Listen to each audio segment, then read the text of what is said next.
Adjust a few things here. Welcome to this live call-in show tonight we're doing. Heck yeah. I don't see too many people here yet, but hey, I was a little late. 2 minutes late. Let's see here. Can we get down here? I want to try and have me on here. I want to see my live stream over here tonight, but I wonder why I can't do that. Oh man, is it gonna do it next like it did last time? Let's see. Where's live at? Got a little Go to Memphis on the background in honor of Brother Barry there. Let's see, my live stream should be on here somewhere. Hopefully that sounds okay. Anybody out there? I see nobody right now.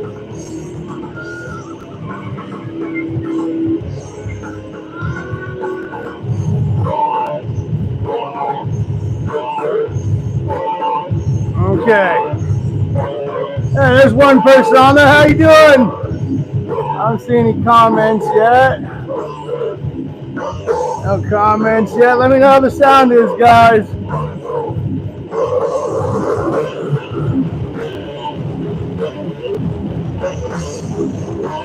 Making some adjustments here.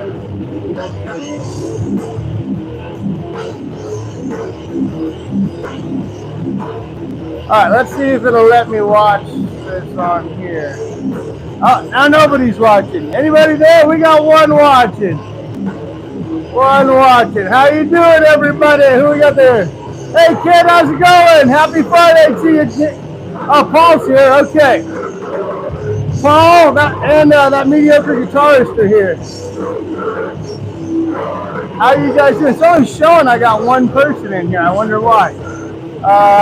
Trying to get it on here too, guys, so I can watch the live stream like I watched Barry's earlier. We're getting there. How's it, everybody? Live stream Friday. Check those comments out. Yeah, Paul's here. Dan, what's up, Dan? Moonshine Talking. How you doing from Florida there? Let me just look at this. Hopefully it'll let me have the live stream going on here as well. Man, it's not showing. It should be showing that I'm live. I think you guys told me this before, though. I couldn't do that while I'm live. Anyways, oh wait, there it is right there. Nearly missed it. Okay, now I can see me seeing you. Oh, it's got a delay. Okay, everybody, look. Let's take you over here. Now I'm watching me, watching you live. How cool is that? Okay, cool. I like that. Now we got it set up. Oops, sorry for the shaky camera. We'll go to Memphis on there for old Barry. We're gonna. Oh, I'm charging my phone, Barry. I'm gonna give it a few more minutes. Oh, that's funny. I got it there too. How's everybody doing tonight?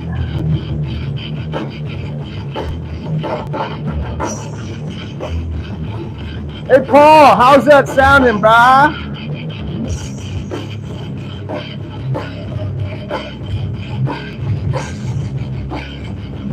Oh, let's see.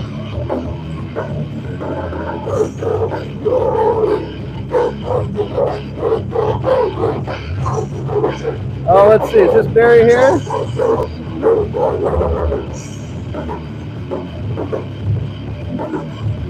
All right, hey Barry. I don't know if you're there now. Sorry, everybody. I'm back. Yeah, peanut butter cups are awesome. Paul's eating peanut butter cups. Yes, peanut butter cups are delicious. Oh yeah, I got Barry here. Let's see.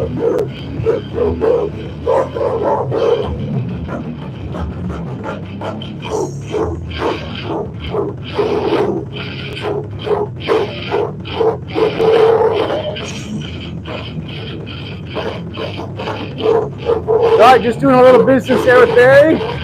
Got Barry there. Dinkins, what's up, Joe? Happy Friday to you, Joe Dinkins. What's up, bud? Thanks, Paul. Ooh, giant bag of Skittles. Yep, Skittles are delish.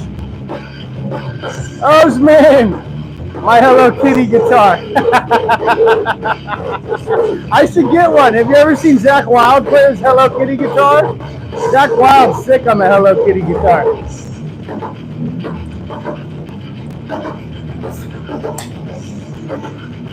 Happy Friday.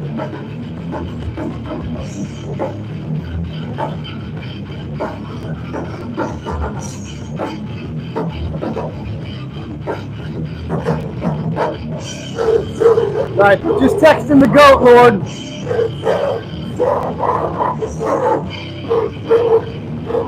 I'm not gonna lie, it's weird seeing myself here and then over here. It's got a little bit of a delay. It's weird.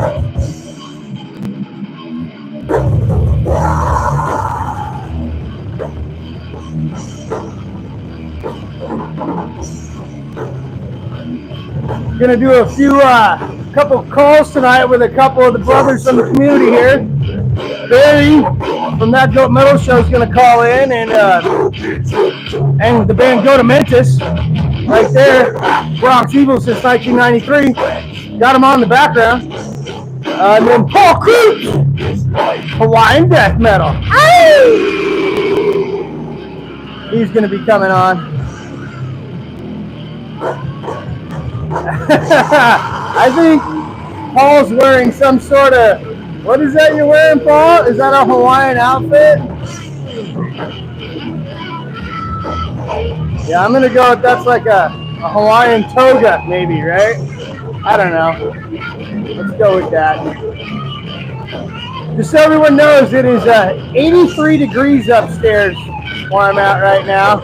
So I have a fan on, and I hope that that's not a loincloth. Okay.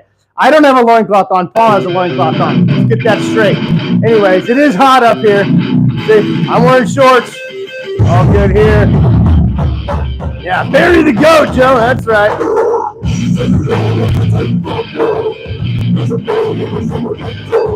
As soon as Barry gets on, man, we can talk about what he's doing tomorrow night. I'll just say, if you're in the New York area, you should go see what Go to Mentis is doing tomorrow.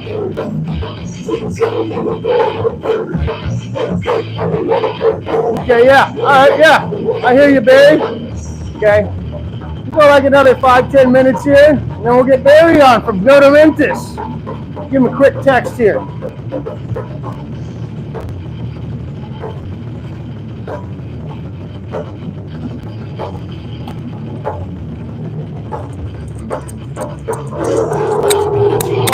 Off the microphone.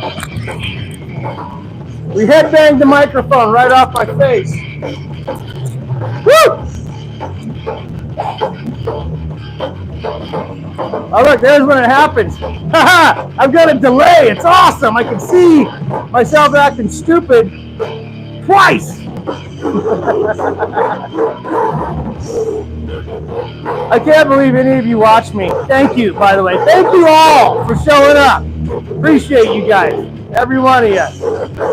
Hope everybody had a good work week and all that. Everybody had a good week. Hopefully it wasn't too hot where you motherfuckers are. I know it's been on and off hot here. We went out to the ocean again Wednesday. Went out to the ocean. You know it, Barry. Barry's in the chat. He'll be coming out. Recognize that in the background, Barry. Yeah, that shirt is. Check it out. Oh, I just popped. 110 in LA. Osman, damn, bro. That's insane. Yeah, that heat wave's hitting down there. Oh, man, Shane down there, too. Stay cool, Osman. Stay cool, bro. I hope you got AC, brother. I know a lot more people down in LA have AC. Up here where I live, that's awfully bouncy. Up here where I live, I'm so close to the bay. Usually in the evenings around 8 o'clock, 9 o'clock, it'll get down into the 50s a lot in the summer, which is cool. We call it our Bay Area air conditioning. Jaded! Good day, mate! Jaded all the way from Australia there. Heck yeah, Jaded. Go check him out. Jaded Hunter. Oh yeah, big. Yeah, 75, and it's 9:42 at night. So for Barry, it's 9:42 at night. Hey Jaded, what time is it where you're at over there?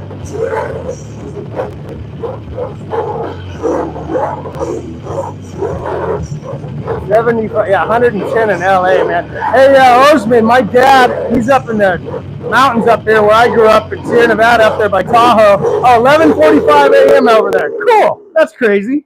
76 in Nebraska. What's going on around here? Anyways, Osman, my dad lives up in the mountains. I was telling a few of these guys earlier, it was 106 for 8 days straight, and they're up at about, 3,500, 4,000 foot elevation, but and in the woods, but it's scorching like desert up there. Crazy. Absolutely crazy. Deacons. Yeah, we're talking, well, whatever you want to be talking about, Joe. Yeah, of course, he's got to be, we always got to be 76. Who's acting like Sophia now, Paul? That's an inside joke, kind of. Paul's wife says there's a group of us that are like the Golden Girls. He's hardcore. Oh, Paul, you are so hardcore. You play Hawaiian death metal with such sack. Major sack. Like Joe Boo. On a black and white TV? Oh no!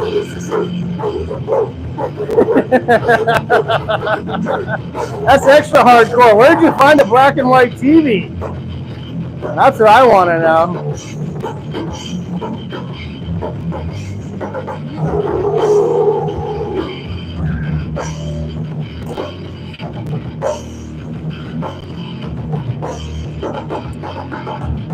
Back in the day, death metal was sack. That's right, Joe. Back in the day when I used to go to concerts with my dad, DMG shop there, like Go to Memphis is playing tomorrow night, so we would just crank Go to Memphis all the way to the show. And we used to call it CPR, Concert Psych Up Rock, right? Doing a little CPR. So that was fun. Shout out Don Minnick. Shout out Dad. 4 centigrade. Oh, what is 4 centigrade? I'm not smart enough to know that. Oh, that's in Fahrenheit. Yeah, what is that in Fahrenheit? I don't know what it is either. Somebody smarter than me has to answer that.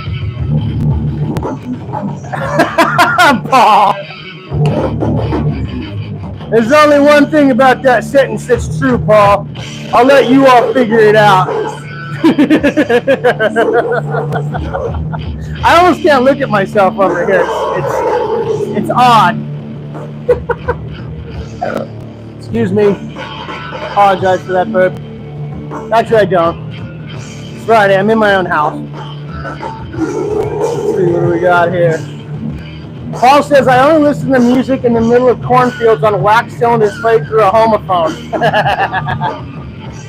39 degrees Fahrenheit, that's hella cold. Oh, wait. Okay, thank you, kid. Okay, that mediocre guitarist.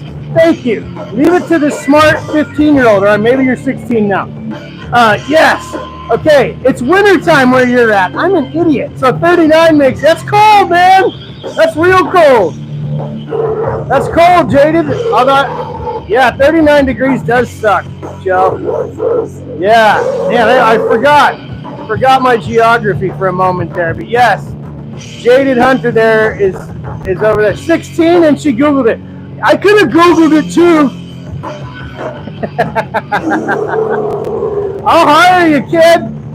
Young lady, I should say. You're no kid. I'll hire you, young lady.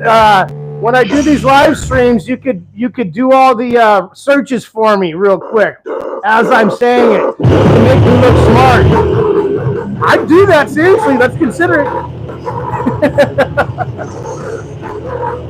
If you listen to that cornfield black metal with the choice. Yeah, Malachi and Damien all out there in the cornfield with Paul on their bongos. You know what I mean?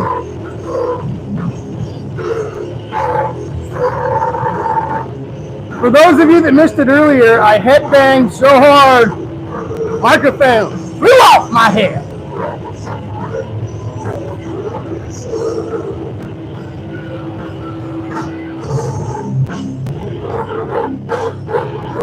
All right, here, we'll give it. We'll let this song finish, and then Barry, why don't we have you call in, man? If you're up to that, I'll text you.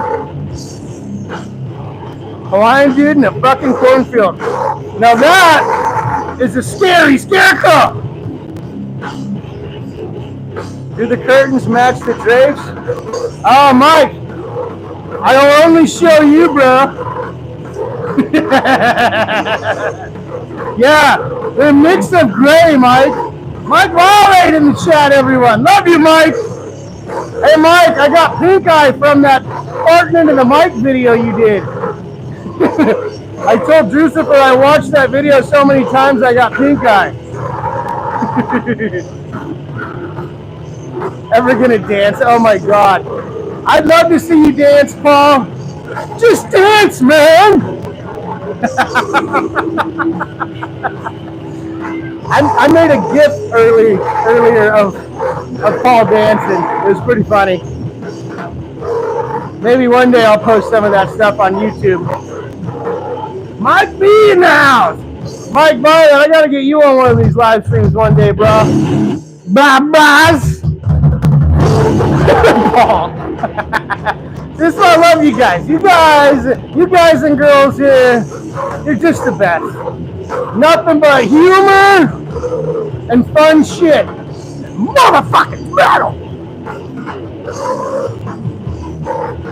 I should turn that off. It's somewhat distracting. Not the music. My stupid face on this TV over here. Hey, look. Oh, I got it's a little behind.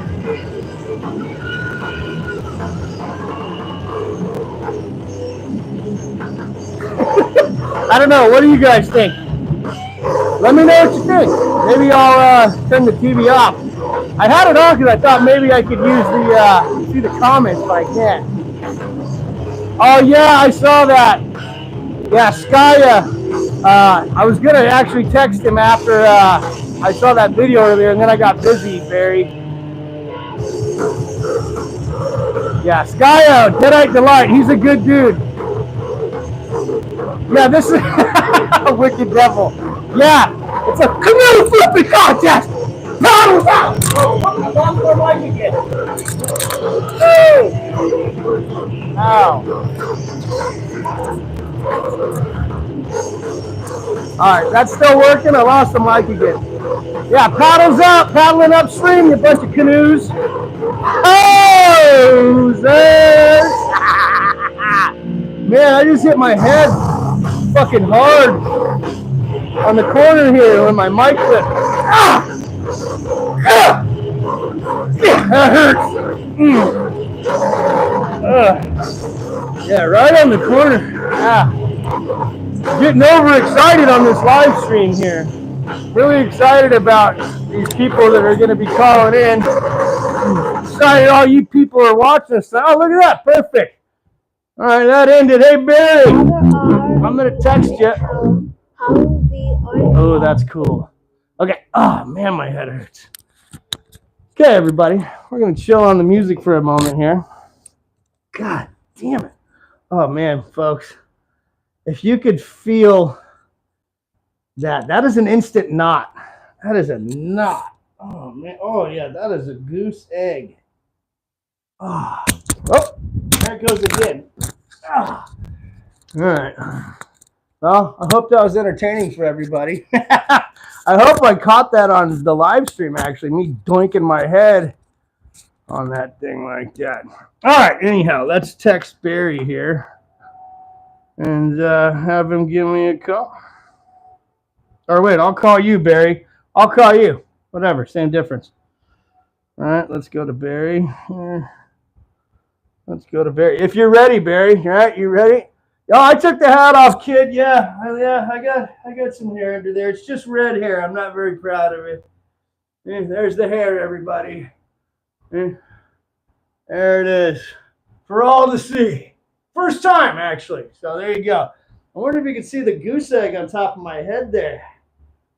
Ouch. Yeah, that hurt. Oh, man, even had to put the hat on carefully there.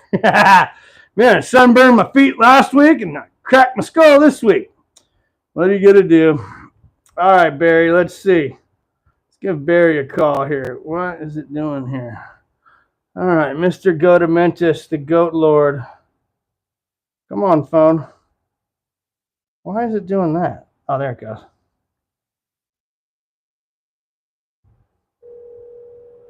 There it is. Hello? Barry! Yeah? What's up, Goat Lord? I am up. You are up. He is up. It is, 10 o'clock just about out there on the East Coast, ladies and gentlemen. No, it's at 9:52. 9:52. That's official from the Goat. It just Dinkins, what's happening, brother? How you doing, Barry? I'm good, man. That's good. You can see the chat as well. That's good. You're gonna. Yeah. Because what I did was I muted you because it'll be if I try to talk, it'll have that same thing you've seen on the TV. Yeah. It'll be like that delay. So I just mute you. I don't hear you. I don't hear myself. Just what I'm saying. I can see the. You can read comments coming up. Right, and then you can just hear you and I. It's the same difference. You're in the podcast, or you're in the stream now, baby. Yeah. You're on board. You're on board the fucking crazy train to California, motherfucker.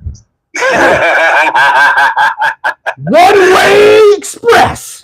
No. Paul wants me to sing now, Paul. I charge too much. Sorry. Oh, yeah, you guys should have heard it. Paul started serenading us in a group chat earlier, and then Barry jumped in and blew the doors off everybody. I threatened to sing. Man. That's right, man. Yeah, you really did. I got that silky ass voice, man. He really does. He screams like a goat when he's in Gotomentis, but man, I bet, yeah, Barry. I mean, I'm not even gonna ask you to do it now, but yeah, I think his mama named him Barry because she just knew when she saw him he had a little bit of Barry White in him for sure. Well, I mean, now that you say that, because I consider you all my friends and my brothers, of course. As you tell us. Yeah, so basically, here's the kicker for my name, Barry. Barry is actually my nickname. It's a nickname that was given to me. The reason being because my government name is Evaristo Ruiz. Ah, okay. Yeah, so now that was my father's name. I'm Junior. Evaristo, that's a cool name. That's badass. Yeah, so I always like to do it with the Spanish accent because it sounds like I'm gonna go fucking conquer a land. It does. It sounds like yo soy Evaristo Ruiz. Evaristo. Este mundo son mío. Oh, did you hear that? That was extra cool. Yeah, so my nickname is Barry because my dad's nickname in Puerto Rico, his nickname was Baru. Don't know why, but Baru was, they used to nickname. So when he came and they gave me my name, they wanted me to be Junior. They weren't going to call me Baru because I probably get snacked on in school. So they said, yeah, let's just name him Barry. And I guess, who knows? Maybe it was because, Barry White was big in the 70s. Got Barry White, Barry Manilow. I mean, I've never met a Barry I didn't like. You know what I'm saying? You don't hear a lot of silky smooth singers, Yeah, think about it. You don't know a dipshit named Barry, do you? I never met a Barry where I was like, man, I don't know about this guy. I've met a bunch of Larrys. And I know. Did Mike Violate just call me Dominican? Oh my God! Yeah, he said he assumed that. Never assume, Mike. It gets you into trouble. Then he said Dingleberry. That's fucked up. He assumed that. Oh shit! I'm gonna have to have a conversation with Scar. Scar, I think we're gonna have to get some war pigeons out, to go visit Mike Violate. Scar and Sammy Puppet and Baby War Metal Drucifer are en route. Yeah, so I'm telling you, so Scar's like that. Look, he's looking at the phone and shit. He's looking at me. He's like, okay, yeah, that's it, man. Fucking Mike, bro. Mike, I love you, Mike. I love you, but this might be the last thing. Just saying. Oh man, Scar might unapprove you. I don't even think I've ever seen that. I've never seen an approval rejected, taken away. Mike has to go and borrow Lucifer's man bun wig. Because I think that's how Lucifer ducked the last attack, and then Scar forgave him. So maybe if he gets the man bun wig, he might get away with it. The visual of that in my head, I wish I could project onto the screen for everybody to see. Because that is something else. See, look, who is it? Is it Paul or you that did the thing with the AIs that we were texting each other with? Paul's the AI guy. He does all that. Dude, he'll put the little cues in there and come up with all that fun shit. Go and get a Drusifer style dude with a man bun, and that would be it. Then you show pictures. Oh, get on it! Yes. Oh, dude, that would be perfect. We're doing that. He said it takes a little while to figure it out, but once you get it dialed, man, you can kind of figure out the right things to tell. That would be like the ultimate shirt right there, man. Well, what was it the other day? We were talking about chicken nuggets, for God's sake.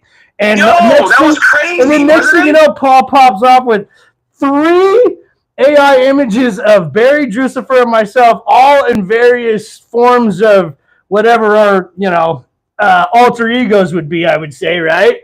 Eating chicken. I should share. Well, you use some in your thumbnails, and I think I used one in the thumbnail for this. I used the one of Paul on the beach, that big beefy dude with his paw. Man. As I say, because we were talking about our session with chicken nuggets. Yeah, that's right. Nuggies, man. Gotta have that sweet and sour sauce, baby. When my kids get them, I'm always like, hey, you got to pay the dad tax. Hook it up. Yep. Yeah, that's okay. Hey, that's okay. What? That's the thing. I see the kids there that they don't start mad, and it starts once I see that the temperature's low, I start swiping. Right. That's it. Right. Exactly. Hey, you gotta eat. Get them when they're hot, kids. Don't play.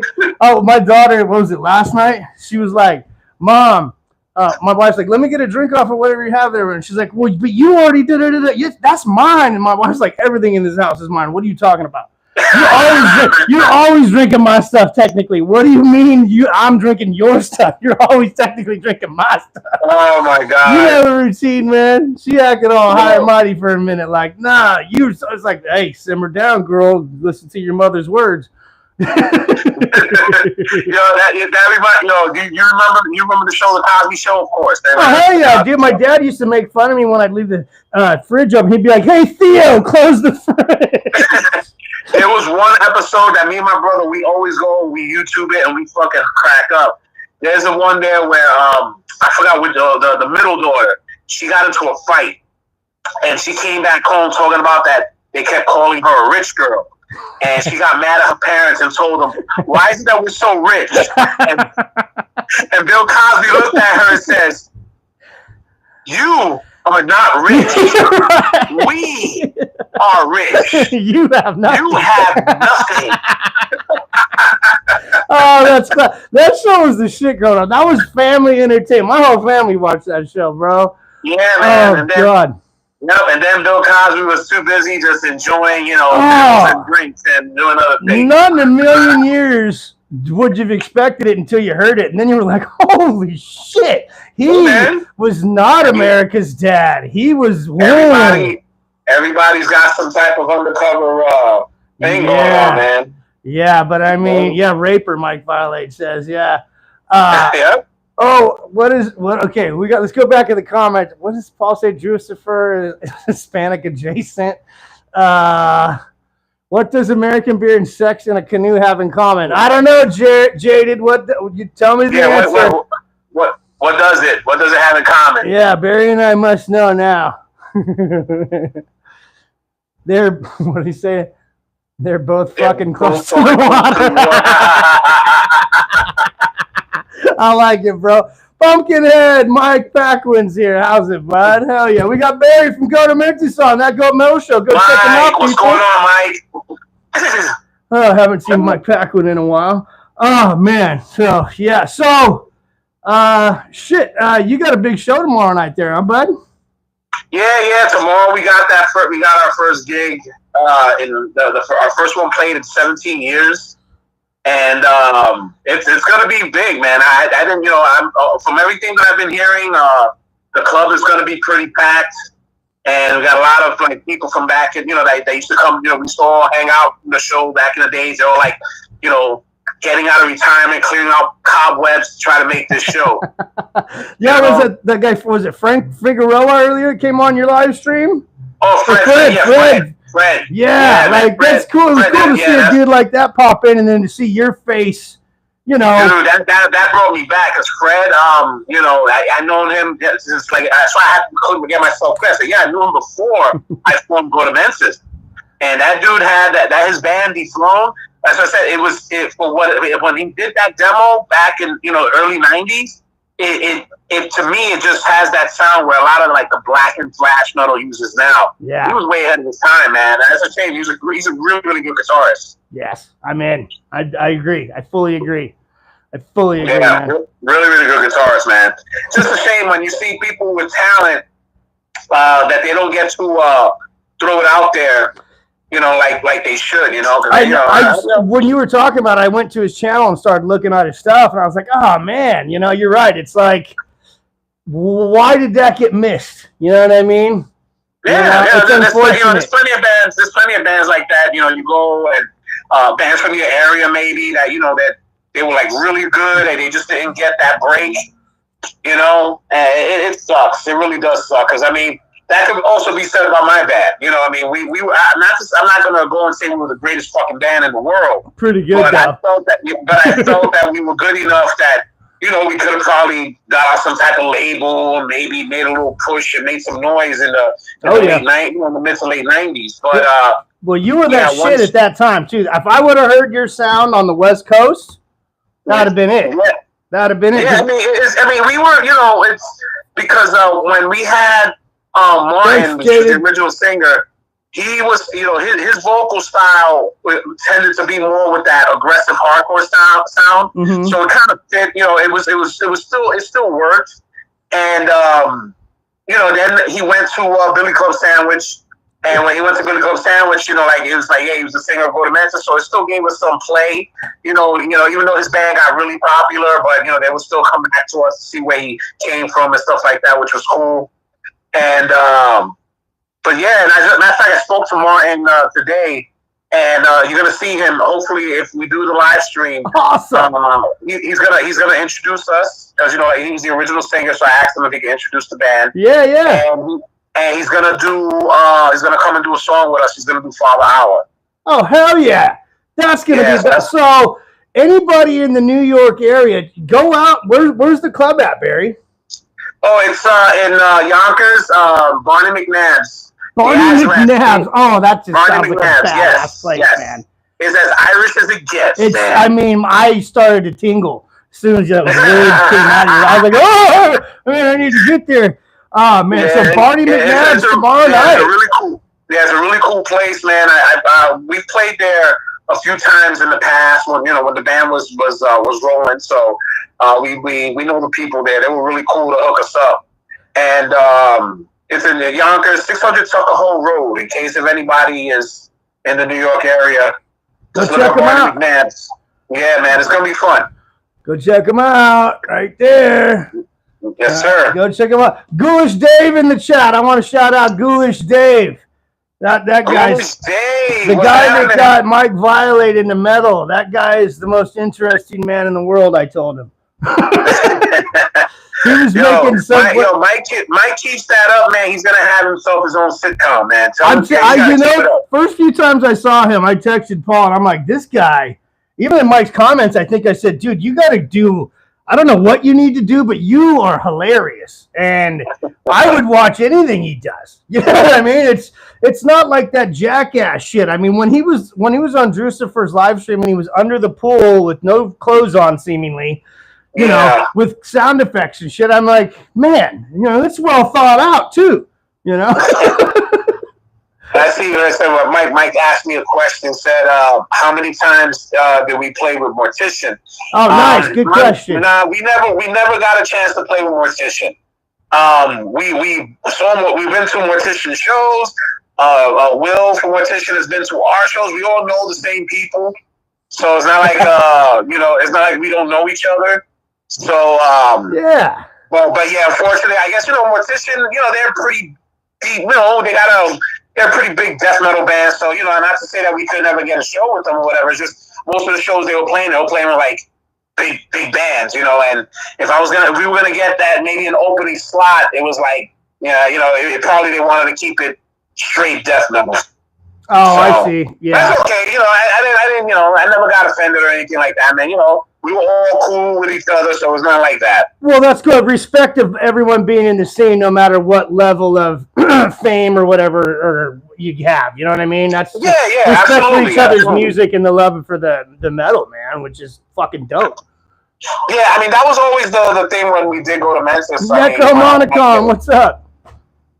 Yeah, it was always with that. You know, we want to cater to both crowds. You know. Yeah. But you know, and sometimes, you know, have one or two, have a death metal band, have a hardcore band there in the mix. You know, have the crowds mix in. You know, that to me that was the best way of having that type of unity. You know. It sure is. I mean, that's why it's a scene. You know what I mean? It's a it's a family, really. You know what I mean? Matt Brandon, how you doing, bud?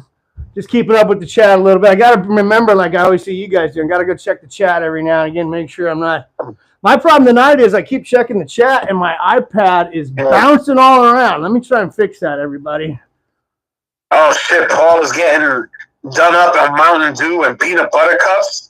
Yep, that sounds like some Dorothy shit right there.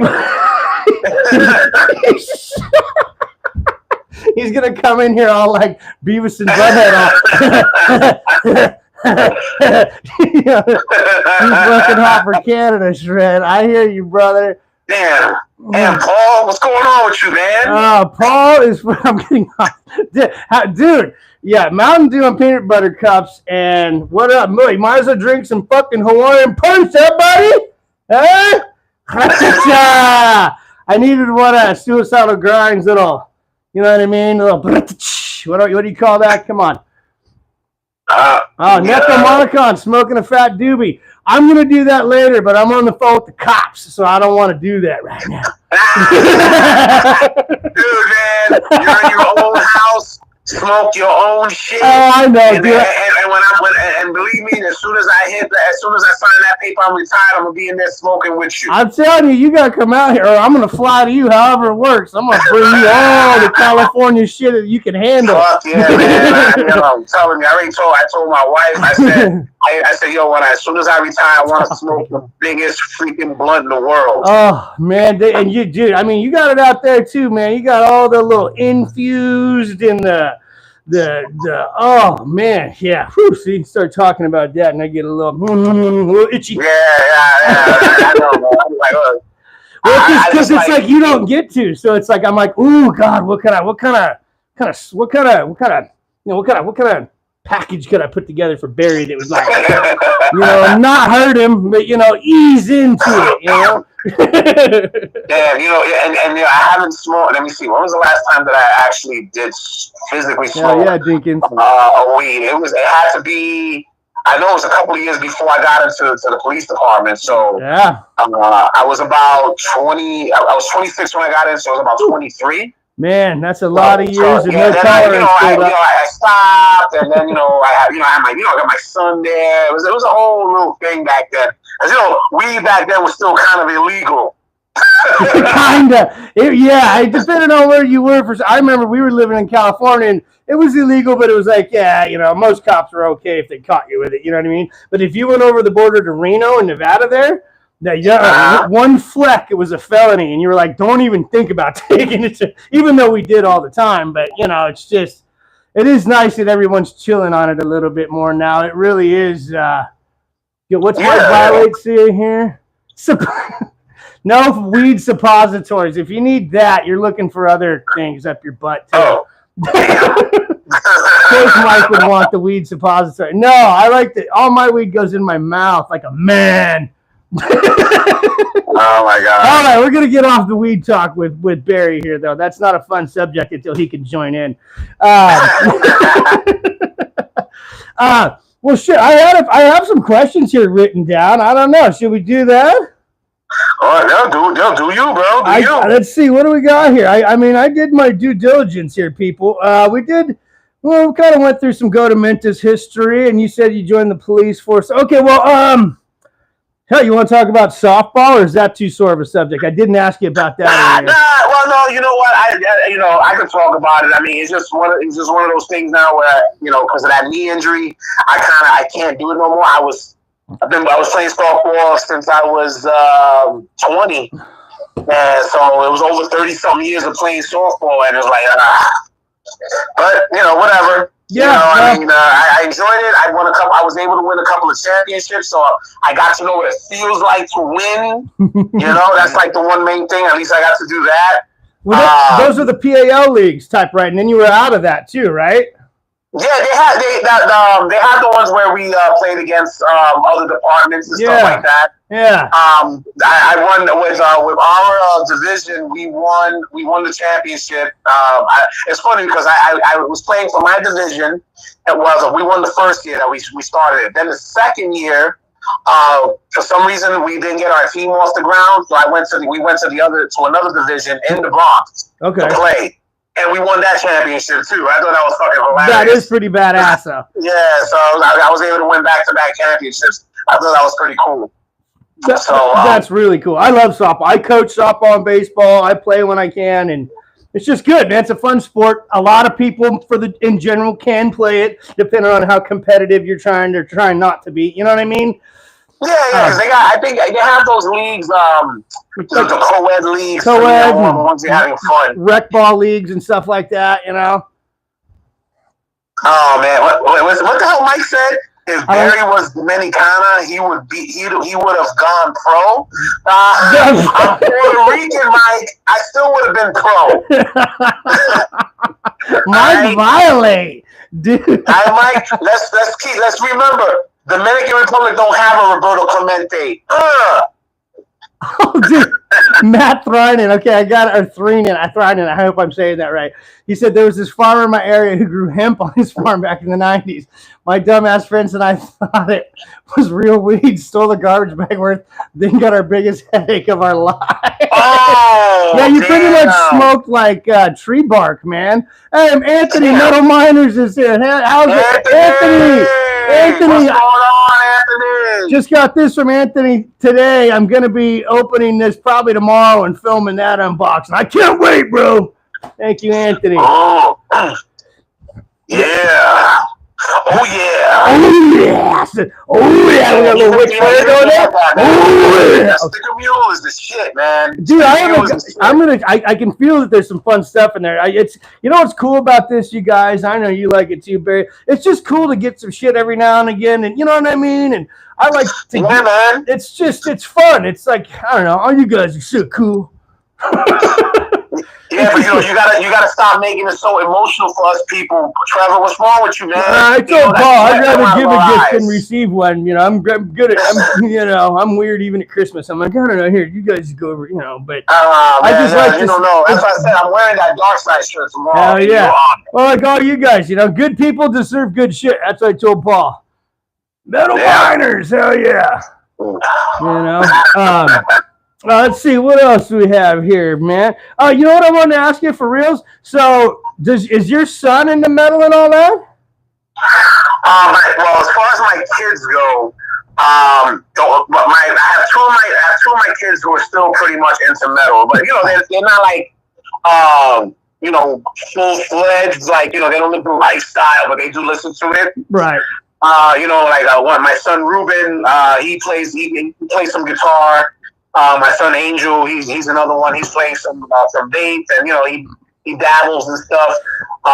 My daughter, I think I mentioned the story about my daughter that I was getting. We used to have a nice little thing years ago, and then puberty and Justin Bieber hit her, and it just went down the drain. She found the music we like to be woman repellent, like Paul likes to refer to it. Oh gosh, man, woman that thing repellent hurt me so bad. Yeah, that does suck, man. That's a bummer. You're like, I had her in the wing, right under the wing. We were soaring through the sky of metal. Yeah, it was so much fun, man. It was so much fun. And then that little Canadian bastard Bieber fucking ruined you. Fuck, man. I'll kick him in his face when I see him for real. Stupid little face. I hate his face. I hate his face the most. His very kickable face. Oh, my goodness. what Mike said over there, Barry. That's always one thing I dig about you. Your YouTube stuff. You obviously love your family very much. Yeah. You know, I mean, I do.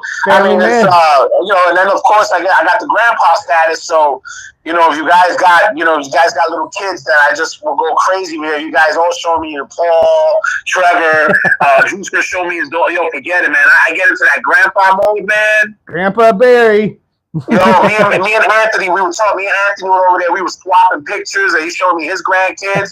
You know, forget it, man. We just, it's a wrap. We grow an army of grandkids, of kids. Like, oh, forget it. We'll take over. Yeah, I tell you, we're wild. See, it's good. That's the other reason it's good to get to know all you guys, because it is nice to know that the generations coming up are at least getting some adjacent exposure to it all. You know what I mean? And they got cool parents and stuff that are, you know what I mean, listening to it around their kids. And you know what I mean? I listen to it around my kids all the time. Yeah. They have no choice. You know? Oh, they have no choice. But we love sharing that stuff with you. I love seeing, you know, my kids, they're to me, they're the most important people in the world right now, and they probably always will be. And, you know, the more time I can spend with them and see their little faces smile and shit, you know, it's fun. And it's also fun to play Slayer in the truck on the way to the beach and see my daughter's face just go, what the fuck? Yeah, it's awesome, man.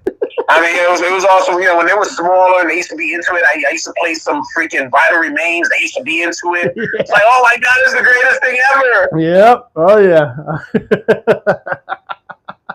That's right. Well, and then they get it, like my daughter's 10 now, and it's like, oh man, she's all, I'm a preteen. I'm like, hell, you are. I don't know where you thought that, you know. I go, preteen to me is like 12, and even then you get a year. That's it. Well, put it this way. I mean, I don't want to like sound, you know, messed up or anything, but unfortunately, because of course I had my daughter, and she kind of went through the stages a little earlier than 12, and when that happens, like, oh my goodness, yo, that is such a punch in the gut. Yes. Such a punch in the gut. Because like I said, when that time happened, then all of a sudden, that's when everything changed. Oh, yeah. I said, shit. Yeah. There it goes. It's gone. There it goes. That's why I became annoying. I'm corny. Dad sucks. Like, no hugs. No public hugs. Man. That's why I got 4 grandsons. I'm just waiting for one of these kids to give me a granddaughter. Hey, did the grandkids listen to any of the metal? Come on, they're probably like, dude, grandpa's absolutely. Actually, grandpa's a cop and he's a metal band guy. I mean, how cool is that? Yeah, my grandson, he's funny because he saw a couple of videos, things of me, and he just like looked at me. He's just, you know, every time he sees me, he just looks at me, looks at the video, like looks at me, he goes, "That's you, Grandpa, right?" And I go, "Yeah, that's me. Yeah, that's me. Cool, Grandpa." You know what I'm saying? Like my grandpa to me is a cool dude, but never in a million years, even at his height of being cool, was there ever the thought of like metal music or like, you know what I mean, like any of that? Like, you know, his height of cool was like, all right, he's a superintendent for a construction company. You know what I mean? Bought a boat. We all had, you know what I mean? Like, you know, I mean, it's different as the generations go along, but you know, like Grandpa go to Memphis. Absolutely. What the hell? Man. Absolutely. It's awesome. It is awesome, man. I can tell you really into it too, man. I'm into it too, man. Kids are great, man. I love them, man. Yeah, they keep you motivated. That's the thing. They always gotta keep you motivated. Keep you motivated. Keep you on your toes. They will definitely speak absolute truth to you, no matter how old they are. Yeah, Violet says my daughter is 2 and already walks all over me, and he's cool with it. Yeah, Mike. 2. Wait till she's 10, Mike. She goes. You will be an imprint in the ground, bro. Mine walks all over me too. Oh man. You know what I'm saying? Oh God, Barry. Yeah, so you done with me with those questions, man? No, I got more shit. I got a whole page here, bro. Okay. See. So okay. Well, I have New York, East Coast metal scene. Well, okay. Let's just real quick while we're talking here. Plans for the future of Go to Mentis. I mean, I know you're doing the show tomorrow as the band. You know, after this, are you going to continue doing some shows, releasing CDs? I know you got a new song coming out. Any new tracks we can look forward to? Or well, at the day of the show, we're going to do one new song. The song is called Scourge. and I'm very proud of it. It's going to be, you guys, it's something a little different than what we've normally done. I gotta give thanks to the guitarist we got playing with us, Black Metal Vinny. Black Metal Vinny, yeah, Black Metal Vinny up in there, man. He threw some nice little freaking sounds in there that just gives it this rawness. I love it, man. Once you hear it, you're gonna love it. I cannot wait. I really hope you guys live stream that. I'm gonna go. Ramon already. He is. It's just I gotta go and meet him at the club early. We're gonna try to set it up, and maybe we'll do a test run to see how it looks and whatnot, and go from there. Hey, you know who a good guy to call if you guys were ever having an engineering thing? Shane and his buddy Nathan out here. They're real good with like on the fly fixing stuff, man. Oh, I got Shane's number. So that's a good idea. Maybe. Check him out. Yeah. I'll send him a message, just to keep him up to date. Say, yo, look, in case we have any issues, you might get a hold of you, see if he's available. Him and Nate, man, I remember they were doing this Death Over Bakersfield, and the first night the sound was a little rough. By the next day, I mean, they were figuring it out through the night, So he was even telling me when I met him down there in L.A., he's got a good group of dudes that support the channel too, right? So it's him and like two dudes that, I mean, he's the main guy, obviously, but like any of that live stream audio and like, what was he?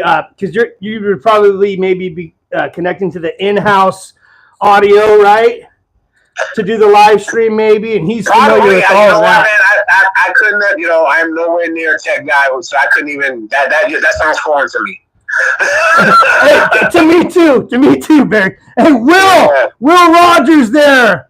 Unsound Studios in the chat. What's up, Will? Yeah, that's Will Damasguts, everybody. Trey posted his first video. Trey, go check out my buddy Trey there. He's the man. All right, I gotta check that shit out, man. He calls my walnut guitar. He used to call the walnut guitar, and then we called it the cooked turkey, and it's between the squatter and the cooked turkey. So we let the subs decide the names. Yeah, Will Rogers out there, St. Augustine, Florida, motherfucker. Hell yeah, representing. We got them all. We got all these East Coasters. Barry's East Coast. Will, we had Anthony in here a little while ago. What's Violate saying here? Would they be willing to redo the audio for Two Girls in One Cup? What the hell?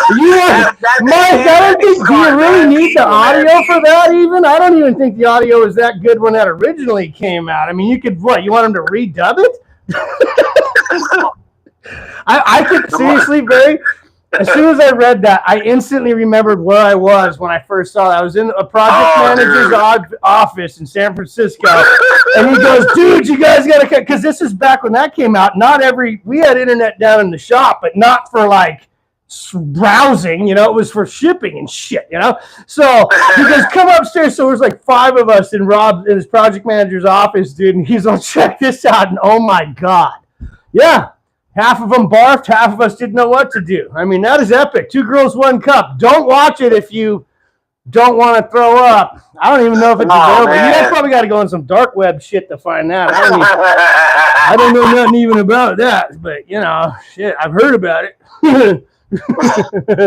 Oh, Ghoulish Dave, he says I've never seen it. Hey, Mike Violate, recreate it for him and send him a video. Let's go, Mike. That's your next project, man. Do your own version. Mike, you can do whatever you want. I suggest a blow-up doll that looks very similar to yourself in the bathtub, and you could just reenact it, right? That's what I see. You could, you could use like Jell-O pudding. Cosby, hello, there you go. What the hell? What is Mike saying? He's got the VHS demo of it. So Mike was there. He filmed it. I think Mike was in wherever that psychotic thing happened. He was there in the room. Paul says he's got it on Betamax. Jesus Christ, we're all old. I got it on that big vinyl laser disc. Man, my buddy's dad was a railroad engineer. I beat you to it. Oh, dude, you beat him to it by like a second. Drucifer in the chat. Hey, Drucifer has a Mike V blow up. Oh, yeah. The holes came loose. Oh yeah, like that. Yeah. Hey Mike, we saw someone on your fart into the mic video said that shit sounded hella loose, bro. Yeah, man. But your personal business is yours, bro. We don't, I don't judge. Yeah, look, Barry's like, I'm not even commenting. Barry said, I'm gonna leave that alone. Mike says we're sick and hopes we never get better, huh? Wow. Yeah, well, hey, that's just the name of the game. Canoe up, paddles out, canoe in the water. We're paddling, folks. Oh, we are on the river of fucking insanity now. There we go. Okay, I got a few more questions. No, brother. What is Scar's favorite cat toy? Scar's favorite cat toy. It's funny. When it comes to certain with these cats, they never really fucking cater to one thing, man. They'll go and they go to the most weirdest shit. That is the correct answer. You can buy them all these great toys. You throw a fucking empty box on the floor, they jump right in it and play in it. Somehow I knew you were going to say that, having had a mom who had 47 cats when I was a kid. I actually knew the answer, but I just wanted to hear you say it. Dude, we used to have to change. She had so many, bro. At one point, Barry, we would go catfishing in the living room, like me, my stepdad, my sister, and we would take the hooks off these fishing lures, these bass fishing lures. They're called rattle traps, and they're just little plastic lures. You take the treble hooks off, and they're full of BBs, so they rattle. And we would get these cats to jump 6 feet off the ground, dude. It was the cats had fun, we had fun, everybody wins. You know what I'm saying? That's what's up. I mean, I would have 10 friends come over, dude, 4 fishing poles, and we would just be laughing our asses off, dude. It was pretty cool. If I had only had video back then, man, I could have a whole other channel right now. What the hell Paul said? He said Scar's favorite cat toy is my ball bag. Nah. You want to know it? It's you running in fear with the person chasing you. You're gonna get unapproved. You're gonna get unapproved, Paul. That's it, man. We're gonna have to get Satanic Sammy back to Nebraska. Matt Frynan. You totally do. Sammy hasn't been around for a while. He's got to go back. Oh, dude, what did Matt say? Matt says, Mike, my Mike V blow up doll is bootleg. You can tell it was an MOD version painted to look like Mike. Oh, you guys are fucked. We got MOD blow up dolls. We got Mike Violate blow up dolls. Drucifer owns them all. Oh God, damn! You guys are killing me. Okay. Yep. So, and how's Scar's catnip addiction? Is he doing well in rehab? Yeah. He's okay.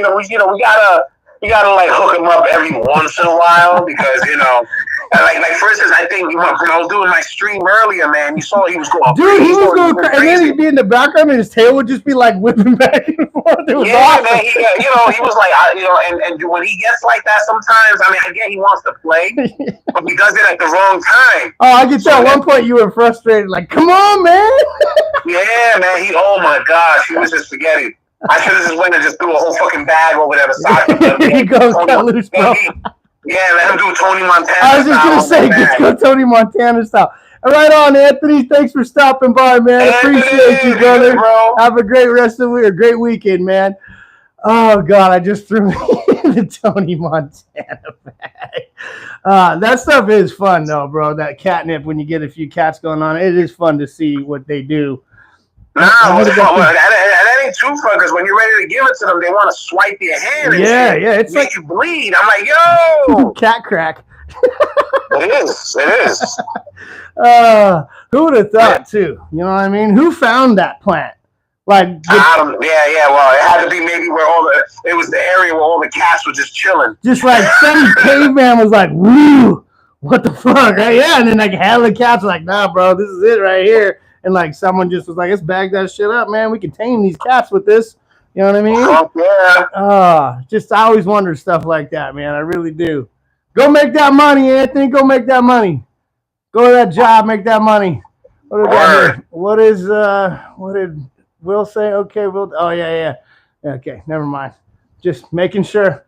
I didn't even know how to look that chat up the first stream I did. I didn't know I could just touch. I didn't want to touch anything, Barry. So I was like, I don't want to lose it. No. So I got it better. I'm a little more comfortable now, although I think I keep bouncing the screen around a lot. Okay. Let's see what else here, man. Catnip addiction. I was going to ask you about, so Barry had a dog. Should we talk about Rizzo for a minute? Because I just found out about Rizzo whenever it was a couple weeks ago. And I love cats and dogs. And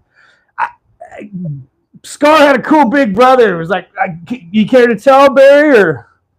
Yeah, sure. It's cool, man. Yeah, I was, me and my wife, we be sometimes discussing Rizzo. He's a great fucking dog, man. I mean, that's where, Rizzo was here first before Scar got here. So I know I sent you guys some pictures. You saw, when they stayed together, they were always hanging out. It was really, and it sucked when Rizzo got sick and he didn't come back. Scar kind of took it a little rough, man. He was there a couple of days. He looked like he was a little depressed.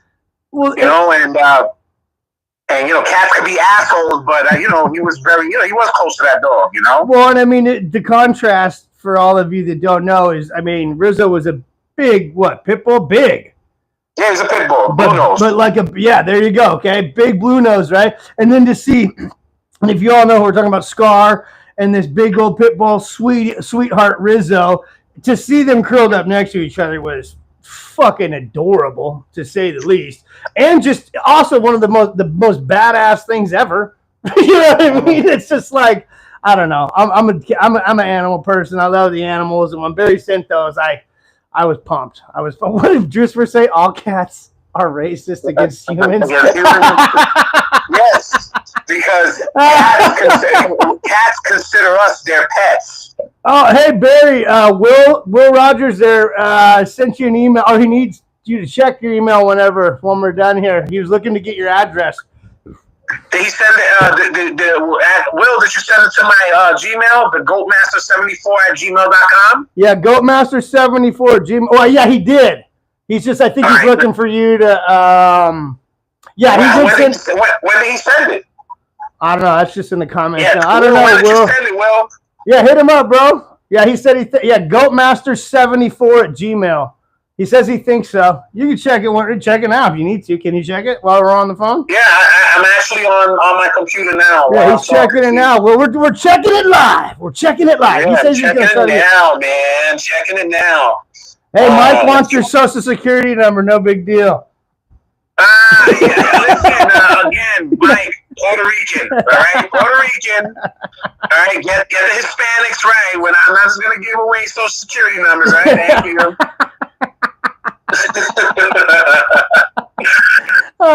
Barry. Okay. Oh, man. Matt Thryden's cat is definitely racist. He's saying the N-word. Jesus Christ. Matt Thryden, does your cat say Nickelback a lot? Because that could be the problem. Okay. What's up, Will? I don't know if you want to give me his email. Will's email? I want to check to see, because when did he send that email? Will, if you can, in the comments, let us know when you sent that. It's gotten bad. Are you ours and everything? God, Matt. Matt, you better not take that cat to the hood, bro. I hope you don't live near no ghetto, homie. Yeah, that cat's gonna go into the hood. He's gonna have some Doc Martens and some red suspenders. He might get cat curb stomped. Oh man, I swear. You better, man, don't let him know your cat's a total fucking. I'm not even gonna say the word, Matt, but yeah, be careful. The Nickelback. That's, I watched that. Hey, everybody, while we're here, I got Barry on. I won that. Hey, all of you. I'm just going to say it if you didn't see my video, but when one of the homies has a contest, if you have time, enter that shit. There's the 1996 demo right there. Right there. Gotta have that out. Enter that shit. I'm gonna run a contest soon. I just haven't come up with any ideas of what to give away or any. You know what I mean? Or Drew. Oh, it hasn't happened yet, Drew. No, Drew, that's inside knowledge. No, we haven't done it yet. That's in the next hour. Drew wants to know who won the jug lifting contest, and I was gonna lift with my sack, or you know the rules. We were all in that same chat, Barry. We don't need to go. I told you to lift it with your beard, you would win. Right I was going to lift it with my beard. Yeah, that's right. Yeah, you would win it all the way, bro. Yeah, MOD one. Give away the beard clipping. If Mike's always trying to get me to give away or to get pieces of my beard off my face. Maybe that's what I'll do is my giveaway. I'll give people little strands of my beard. That wouldn't be weird at all. No, not at all. I like the feds are kind of like, sir, we've heard you've been giving away DNA. No, man, it's just beard hair. Oh, wait a minute. It's not weird. Tell Will, I found him. Thanks, he was in my spam. Oh, hey, Will, if you're still here, Will Rogers there. You were in Barry's spam. He found you. You're good. Yeah, I'm gonna put Hell yeah, Drew. Yeah, I found him. Like a telephone pole. All right. Yeah, I found him. All right, Will, your email has been found, Will. See, it's a good thing Barry was on. Otherwise, we may have not been able to troubleshoot this and get to the bottom of it all. Oh, he sent this before. Oh, wow, man. Sorry about that. Well, he just sent it again, so you're going to get 2. Right on, Will. Hell yeah, he got it for sure. Look, yeah, I got it, man. I'm going to send you the address now. You guys are killing me. I mean, you can read these comments too, but I'm paying attention to you too, Barry. But God, reading these comments is making me... He doesn't have a shred beard sex down with his crossface. No, he doesn't. What? No, he doesn't. No. No, Will said I'm an IT expert. Yeah, I'm an IT expert fucking big time when I'm on here. I fake it till I make it. You know what I'm saying? Usually that means I go, babe! I can't figure this out. My wife works for Apple, just so everyone knows. And yeah, I'm always like, fuck Tim Apple, when my stuff doesn't work. And then when it works good, I'm always like, good job, babe. As if she has any control over any of it. Yeah, when she was okay, so when she was working from home for COVID, right? And I'd sneak up behind her and do this shot, and I'm doing it on the camera right now, Barry. So but I do like I'm pretend taking pictures, like, and she's like, "What are you doing?" I'm like, "I go off my side hustle," and she's like, "What's that?" I'm like, "Sending these pictures to China." Yo, that's when you have one of those fucking people who are there that going a little nutty. And hear that shit, yo, you might get hit in the head with a freaking skateboard, man. Say, yo, we got a spy. Dude, did you see me hit my head on camera earlier, by the way? Yes, I did, man. That looked like it hurt. Dude, that goose egg, I can still feel it through my hat right now. I was like, the microphone dropped. You got still speed that? Oh, no.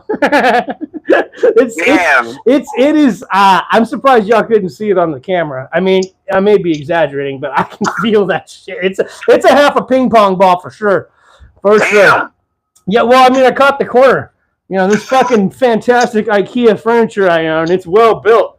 I think the corner was made of a fucking goddamn blunt edge of an axe. I swear to God.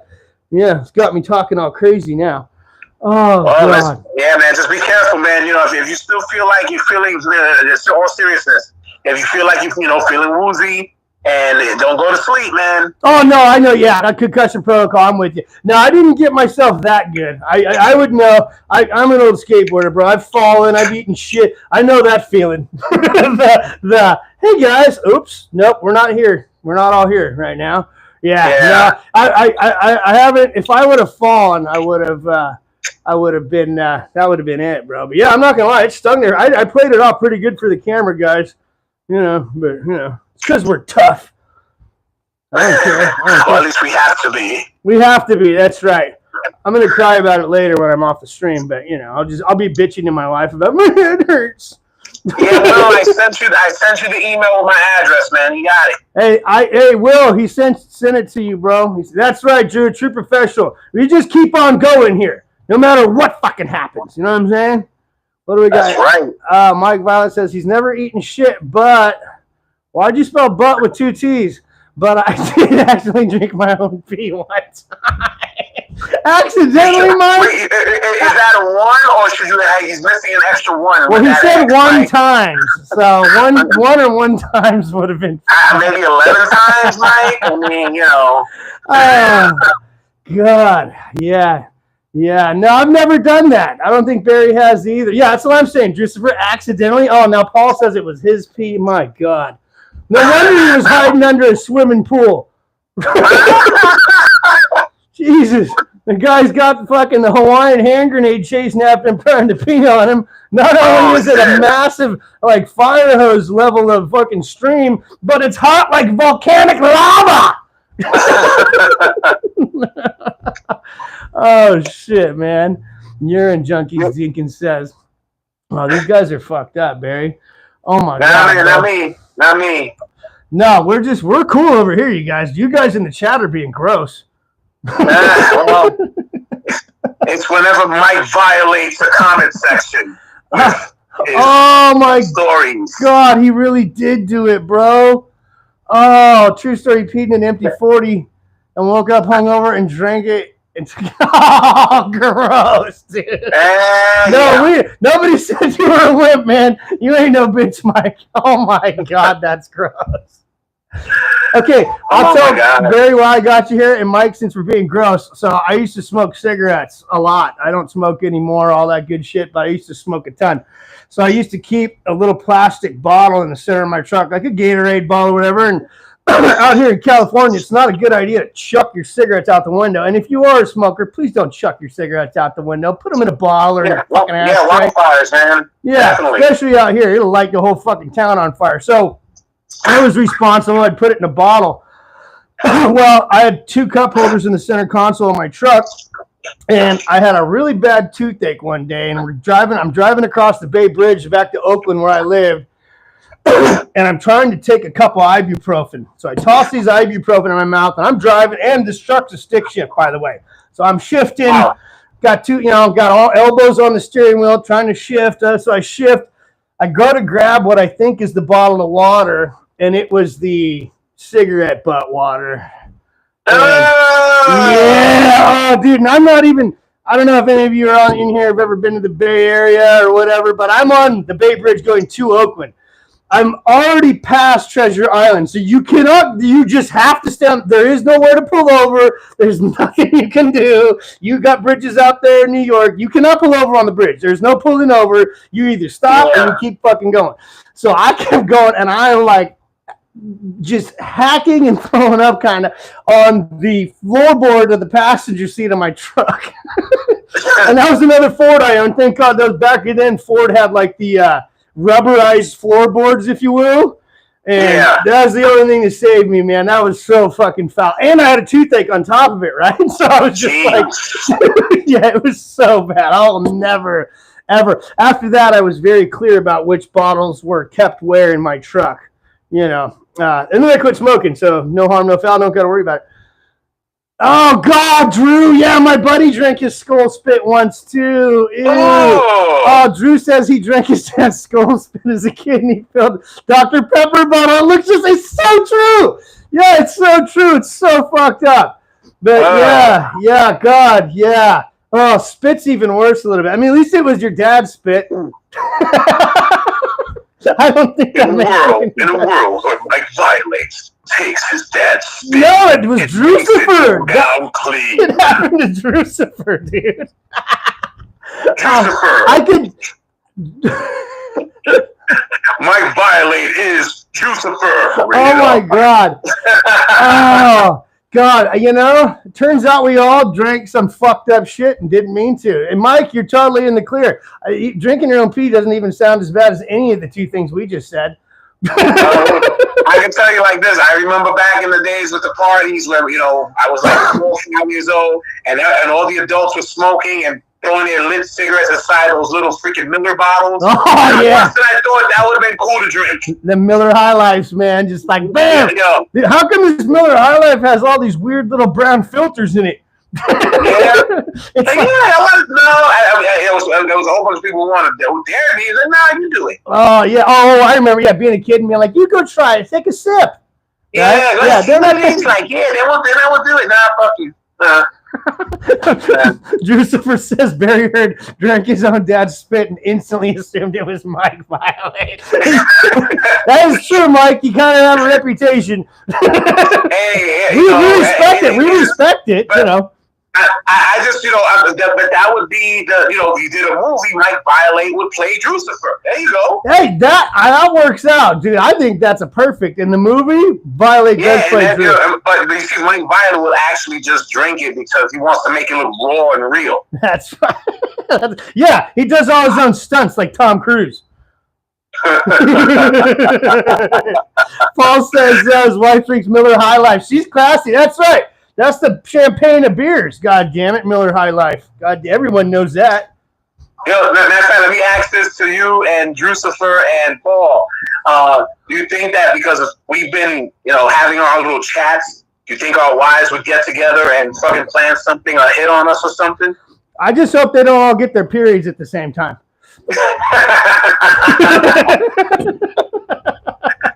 My wife thinks my wife's like Paul's wife. She thinks we're a bunch of girls. She's like, you. It's funny. My wife kind of thinks the same thing. She goes, "Oh, you're talking to your friends again?" Well, Paul's wife at least thinks we're old ladies. My wife thinks we're like high school girls.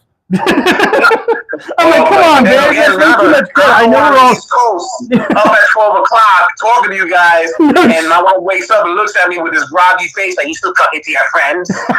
Yeah, me too. I said something to my wife the other week, and I'm like, yeah, I'll be right back down. And I totally forgot that I said I'll be right back down, and I disappeared for like 2 hours, either on a live stream watching somebody or talking to you three. Next thing, I come downstairs and the TV's off, and she's reading her book. She's all, nice of you to spend time with your girlfriends. And I'm like, fuck off, dude.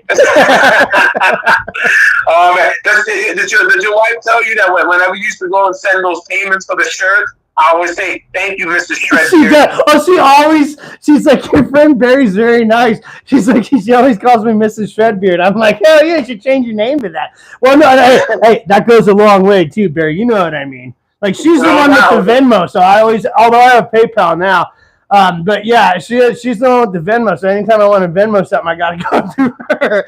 And so I'm like, that's why I had to chill out for me. She's like, dude, I'm like, hey, you got to get to know Barry too. You know what I mean? Hey, that's it, man. That's it. One big happy family. That's right. Okay, let's see what's Ghoulish Dave saying. Oh, man, yeah, I've done that through a cigarette, my own beer, and poured it in your glass and drank. Yeah, Dave, see, it's happened to all of us. Oh, good for you, Dave. Quit smoking in October. Hell yeah, man. Congratulations. Oh, congratulations, Dave. And if any of you do smoke, it's fine. Listen, I smoked for fucking 26, 27 years. I am not a hypocrite by any stretch. Unfortunately, out here in California, man, the part of it was I got tired of smoking, but also out here, and I'm sure it's the same in New York there, Barry, you can't smoke anywhere. No, yeah, it's only outside. Even outside, maybe it's out here, it's like you can't even be within however many yards of a building, and if it's a public property. They have literally like a smoking area, it's got to be like somewhere far away from the area. Yeah. Right. Well, I used to go to like San Francisco Giants games, and I mean, obviously at Candlestick, whatever, that didn't matter, but even at the new one at Oracle Park, they used to have, you could go in and there was like yellow areas within the park that you could go smoke. And then even now, no, you got to get your hand stamped and they point, go down to the end of the pier, loser. You're like, oh, thanks. They make it, they make you feel ashamed, and I was just like really anti that for a while because I'm not a hypocrite. You know what I mean? I used to smoke. I'll never look at someone who smokes and be like, oh, that's dumb, because I understand that addiction. You know what I mean? Oh, yeah. I did it for a little while, but I had to stop. Yeah, I got sick of it. My buddy told me, he goes, you're not going to quit until either you change your lifestyle or you truly just are tired of it. Because if you enjoy it, it's going to be tough. You know what I mean? Because, part of it was, for me, it was with the coffee in the morning and then with the breakfast and the dinner and the lunch. You know what I mean? All that shit. What do we got here? I want to check the chat real quick, Barry. Said Dinkins said he's been cigarette free for 12 years. That's great, Dinkins. Very good. Oh, good. Yeah, good for you, Joe. Hell yeah. That's even longer than me, man. I mean, I smoke weed, but I don't smoke cigarettes anymore. Raised in the Yukon. Oh, Matt Thurman, Yukon, Alaska. No shit. I love Alaska. I've always wanted to go to Alaska. Oh, wow. You ever been to Alaska, Barry? No. I wanted to, but I'm scared about, after watching that vampire movie, 30 Days of Night, I never wanted to go during that time. You don't have to go to that time. Ship and, eat on me and shit. Dude, that just brought back some memories. That's a good movie. I'm going to rewatch that shit.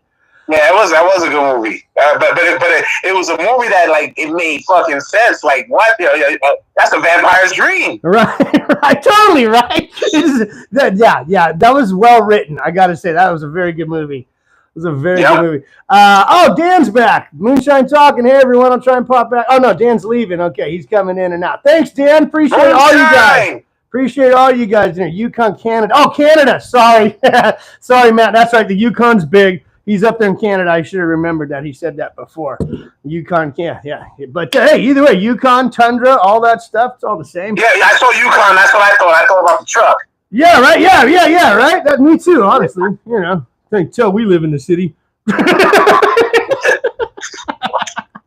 I grew up in the mountains, god damn it. You know what I mean? I got creds. Yeah. I got creds there.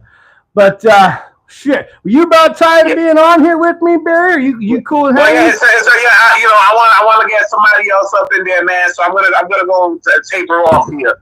Very good, man. I was just looking. We've been on 81 minutes here. Well, however long we've been on, but yeah, it was amazing talking to you, my friend. Yeah, guys, man, it was always a pleasure, and I hope you guys can check the stream tomorrow, hopefully, and check out the show, man. I appreciate it. Check out the live stream, and if you're in the New York area around Yonkers, go to what was it? Barnaby. What was the joint? Barney McNabb's. Barney McNabb's. Go out there and check out. Go to Memphis and the boys live show. They got a new track coming out tomorrow, special for you fuckers that are going to be there. So that's awesome. I want to thank you very much, my brother, for coming on tonight. We really appreciate you, Barry. All right, thanks a lot, guys, man. I love you, Trevor. Take care, brother. Hey, love you too, my man. I'll see you. Later, man. Okay. I am Potatoes Rule. What do you guys got on here? What are we talking about? Shibby, you look like you grew up. Yeah, Mike, I did come from the mountains.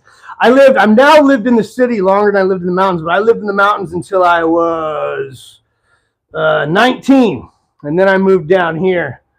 Grew up there shooting guns, shooting animals, fishing, riding dirt bikes, having a lot of outdoor kegger parties. We used to have Jungle Juice parties. Mike, Violet, Jungle Juice was awesome and all that. I think Barry's going to come back in here with you guys, although I don't know. Barry's got a big concert tomorrow night out there. Hey, Paul, let me see my phone. Oh, 62%. We're good here. Hey, Paul, did you want to call in a few minutes, bro? I'm going to pack a bowl and get that going. And, we'll get Paul on in a minute. I have had a Rainier beer, Ghoulish Dave. I had my old stepdad, 2 stepdads ago. Hell yeah. He was from Seattle area up there, and I've had Rainier beer. Rainier beer is good.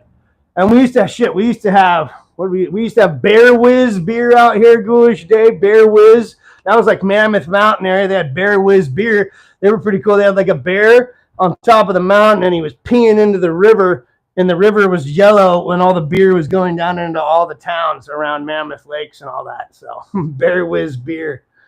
Wait, what did we say, Paul? Yeah, okay, yeah. Give me a sec, Paul. I'm gonna get a charger on my phone here, and then might as well have brother Paul call. Yeah, Olympia sucks. Yeah, I agree. Olympia. I mean, listen, I like a good shitty beer though. Good shitty beer is not bad. I need to steal a charger from my wife here. Stealing a charger from my wife. Nobody tell her, okay?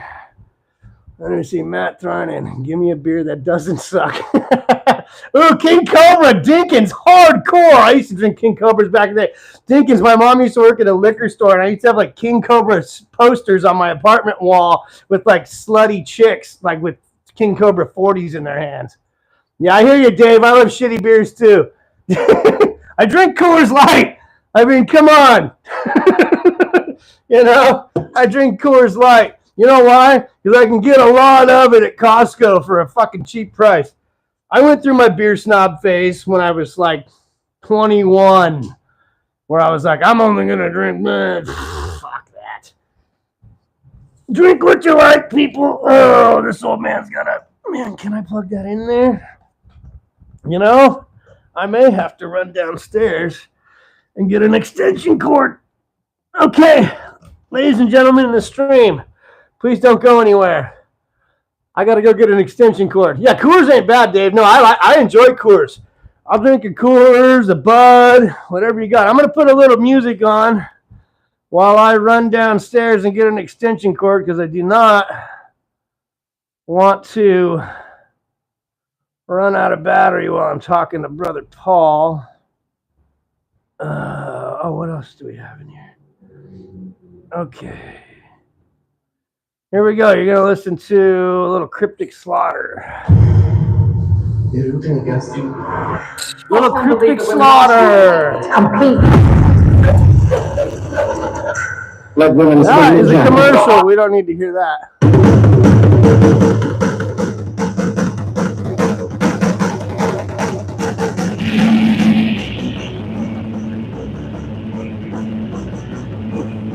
All right. Everyone stay here, please. All right, Paul, I hear you ready. Oh, we talk shit about fucking Mike. Oh, Mike, you're killing me. All right, Paul, let me go get an extension cord so I can plug my phone in, bro, and then you can call. Enjoy a little Cryptic Slaughter. Might as well take these beer cans with me.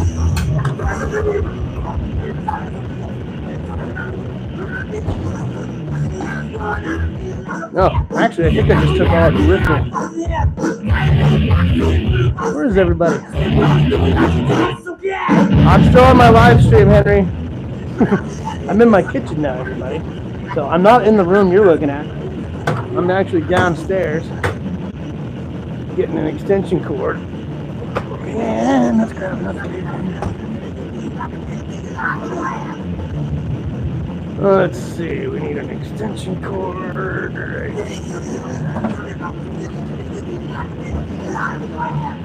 Because Uncle Paul's going to call into the show. Uncle Paul's calling in and my phone's needing a charge. I'm on my live stream. Do you want to come on for a sec? Put a better shirt on. You can come on. Hey, my daughter's going to come on for a second. Hey, everybody. My daughter's going to come on and say hi to you guys. Ooh, hams! Ghoulish Dave, I like hams. I care eating Hawaiian death metal. Matt. Got my extension cord, Paul.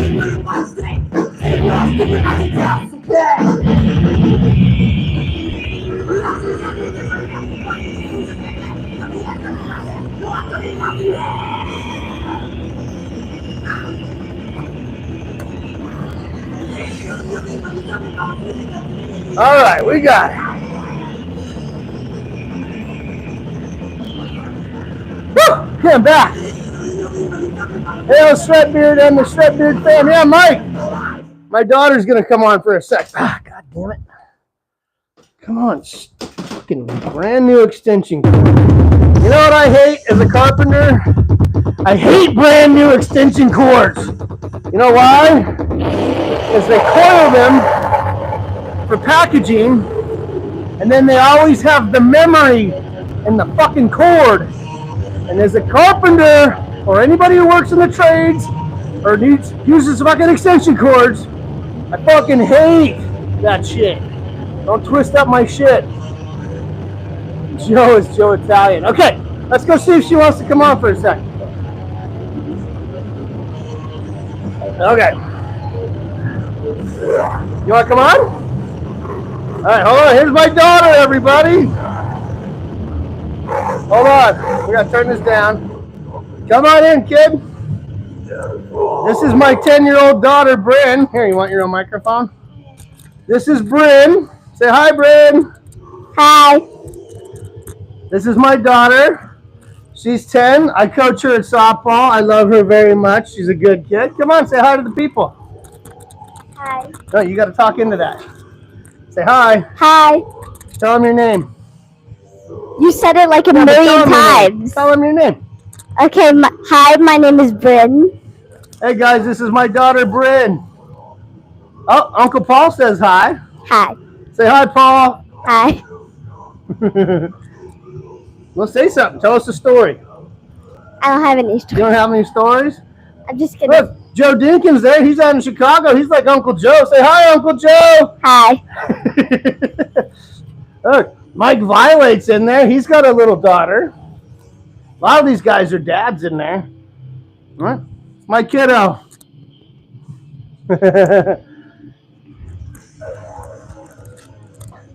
Nice, Mike. That's right. This one's a little bit of a metalhead, right? You like a little bit of metal? Oh, oops. That's right. What kind of music do you like, Bryn? What's your favorite singer? Melanie Martinez. Who? Say it into the microphone. Melanie Martinez. Melanie Martinez, huh? Okay. Do you guys know who that is? If you do, you're gay. Just kidding. Just kidding, kids. Fine.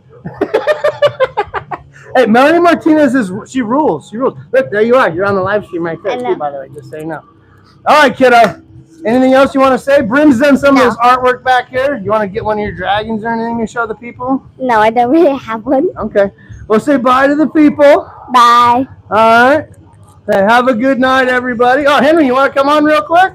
Hand Henry the microphone. This is my son, Henry. Bye, Bryn. Oops, sorry, buddy. Hi. Uncle Paul's on there. Oh, look, there's Grandpa Barry. Grandpa Barry's there. Brad, how you doing? Bradley Ray on bass. I'm 7, and my dream is to be an astronaut. You're gonna be an astronaut? Yeah. Oh, that's awesome. And also, Uncle Paul says, "Sup, Henry?" Uncle Joe Dinkins says, "What's up, little dude?" Hi. You know that my dad is really good. Oh, thanks, Henry. I didn't pay him to say that either. He just said it. I like all of your videos. Yeah. It's really cool. Horns up, bro, dog. Yeah, horns up. Show the people your double horns. Horns up. Yeah, that's right. That's right. All right, you ready to go back downstairs? Yeah. You want to say a few more things? You want to say, look, there's people. You got 6 or 10 people here watching you. You can say hi to Bradley says you can do it, little dude. Mike Violet. Oh, oh, do a little metal yell. Do like, yeah! There you go, Mike Violet. He's got, do a little, go, yeah, yeah. Give him a little James Hetfield. Yeah, yeah. There you go. Okay, what else metal? Let's do a scream. Go, yeah. Yeah. Okay, do a Grandpa Barry go to Mentis like goat sound. Yeah, there you go. That's right. The boy's amazing. The boy's amazing. Future vocalist, Joe. They say you got it there. Go, Ghoulish Dave says it was brutal. And Grandpa Barry, he says Henry rules. Yeah. Yep. Oh my God, Glenn Benton. Hey, Matt Thurman gave you a huge compliment, Henry. Glenn Benton and Will Raymer to shame. You put them to shame. Those are huge metal vocalists. Take a bow, boy. Take a bow. All right. Are you going to dab it out? All right. Give them horns up to the people. Horns up. No, give them. There you go. It's my amazing son, Henry, everybody. Thank you, dude. Okay, Uncle Paul's going to call in. Say bye, everybody. Have a good weekend. Bye, everyone. Tell them have a good weekend. Have a good weekend. Right on. Kick ass. Yeah. He can't say that. Oh, Henry's like, yeah, hey, you're going to go on J-Dog's channel, Henry? Oh, he just said maybe he would go on J-Dog's channel. Yeah, he wouldn't duck the dog, Dinkins. He just said, yeah, maybe. Maybe if the dog gave Henry a $20 paid ski, he'd go on. Thank you, Bradley. I love him, Brad. Bradley Ray on bass in here. Dad! Grandpa! Henry's actual grandpa. DMG Shop's in here. Right on, Dad. Had to get the kids on, man. Had to get the kids on. You could tell they were over there in the hallway just itching to come on. Oh, Paul. Paul's going to call in here in just a sec. I was going to get A little happy smoke ready. Henry Shred Benton. I love it, Mike Violate. Hell yeah. All right, on. My dad just tuned in. You just missed the kids. Bryn was on too, man. Bryn came on too for a second. J-Doc would just make fun of him. That's true, Mike. I don't know, though. Henry's pretty adorable. It'd be hard for even the dog to not be able to handle that kind of cuteness. You know what I'm saying? Yeah, DMG in the house. The guy who makes the guitars and my father, grandfather to those two little knuckleheads you just saw. Will. Will Rogers. Will, you killing me too. Greg Wilson, how's it, Greg? Welcome, Greg. I'm glad to see you here, bud. Oh shit, tell Paul to wait a minute. Hey, Paul, Will's going to Walgreens to get some body oil before you call in, brah. Don't slip out of the canoe, Will. Get your life jackets. Because Brother Paul's calling in. Okay, I know you're ready. Okay, I keep stalling. My bad. Hold on, I'm getting ready, Paul. I got to get a freshie packed. And then my brother from a Hawaiian mother is going to call in. I bet you all wish you could see what I was doing right now. But you can. And that's part of what we're doing over here. Keeping it real, keeping it alive. A little mystery over here in the lair. Actually, I'm just packing a bowl. All right, let's see. That's probably enough for what we need to do. Okay, ladies and gentlemen. We're going to get Paul to call in here. Let's see what's going on in the comments, folks. I know I was gone. Just use coconut oil. Yeah. Glenn Benton is as cool as Henry. Hell yeah, bro. I got it right there, Joe. There's a freshie in there.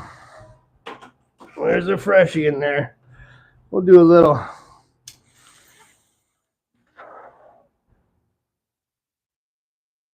Typical Hawaiian.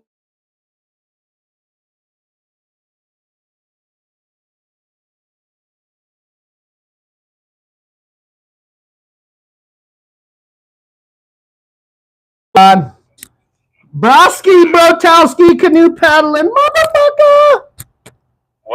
What up, Holmes? You there? I can't hear you there. Oh, yeah. Okay. I'm here. Can you hear me? I can hear you. I may unplug it. Hey, folks in the chat, let me know if that sounds okay, please. Cause what up, Dinkins?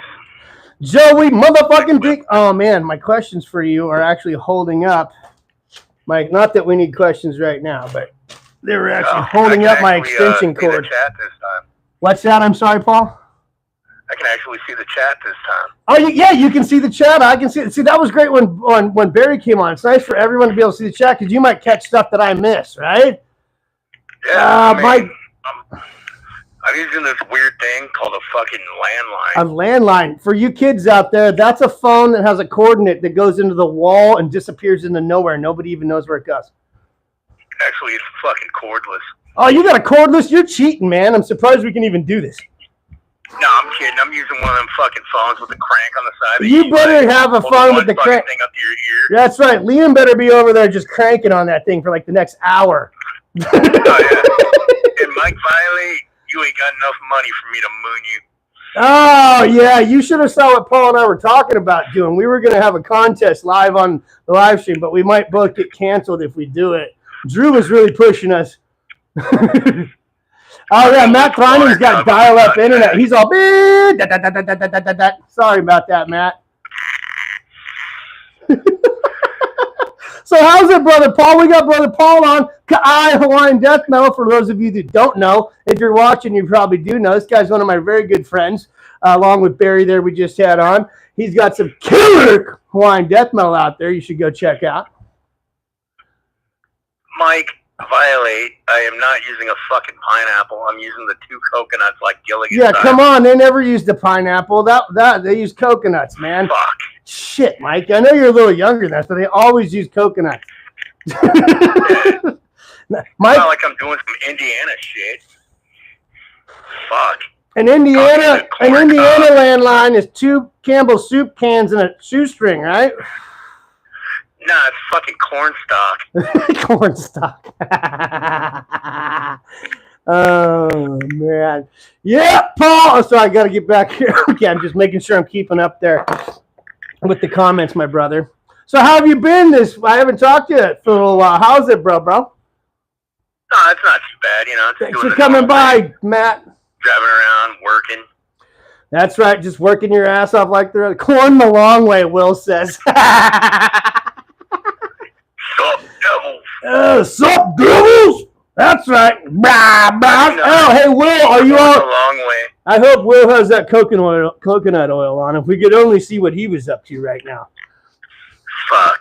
That dude's probably all slathered in fucking coconut oil. He's slathered in coconut oil, just paddling down. What's the famous river in Florida there?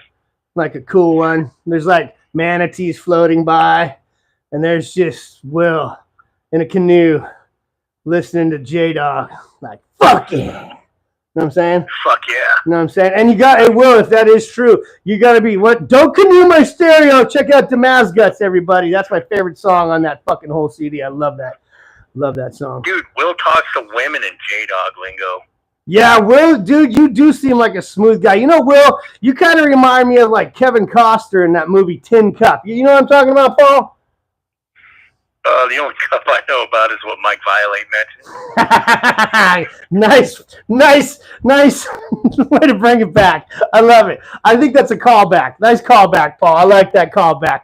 Great callback to the cup. Oh, he's stroking it. Stroking it. I like it, Will. I dig it, bro. I'd love to come down there in Florida and see what's going on in them canoes. Will likes it when I talk dirty. Oh, Will's hilarious, man. I like when he was at that campground and his kids rode up in the golf cart and it's still ringing in my mind. He goes, kids, freaking canoe kids. I'm just like, no, I'm selling my kids, canoe kids. You know, and people are like, what is this guy talking about? I love that nobody knows what we're talking about, you know? Back when I was on the island, I had to use a canoe to get everywhere. No, you didn't. Oh, yeah, man. I thought you used like a Flintstone. It's a big island. That's true. That's right. So wait, you used to canoe around for real? We're not fucking playing? No. Oh. No. I did canoe. You were more of a catamaran type of guy.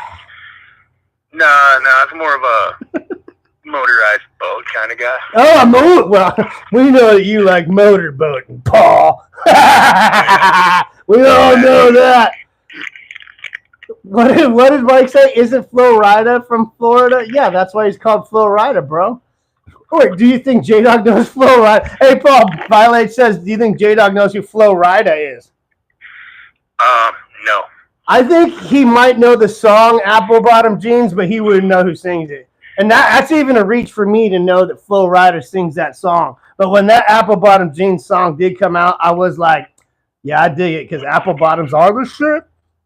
I have no idea what you're talking about. You have no idea? Come on, we're in the canoe together. Paddle, bro, paddle. I know nothing about this Flo Rida. You don't know who Flo Rida is? Mike and I do. Come on, Mike, help me out. J-Dog barely knows Tupac, he says. He probably calls him Tupac. Yeah. I would actually do a $20 paid ski to know if for him to make J-Dog think that Tupac is still alive. Dude, my hip-hop knowledge is so current. Let's keep talking about it then. Know about Nate Dogg and Warren G. Mike started it. I just went on a rant. I'm sorry. What is Bradley saying here? Oh, Flo Rida's demos were good. Yeah, see, Mike said he knows. Many island canoe rental on Spring River is my favorite place on earth. All right on, Bradley. Yeah, we're talking about something a little different, but yeah, that's cool, man. I appreciate that.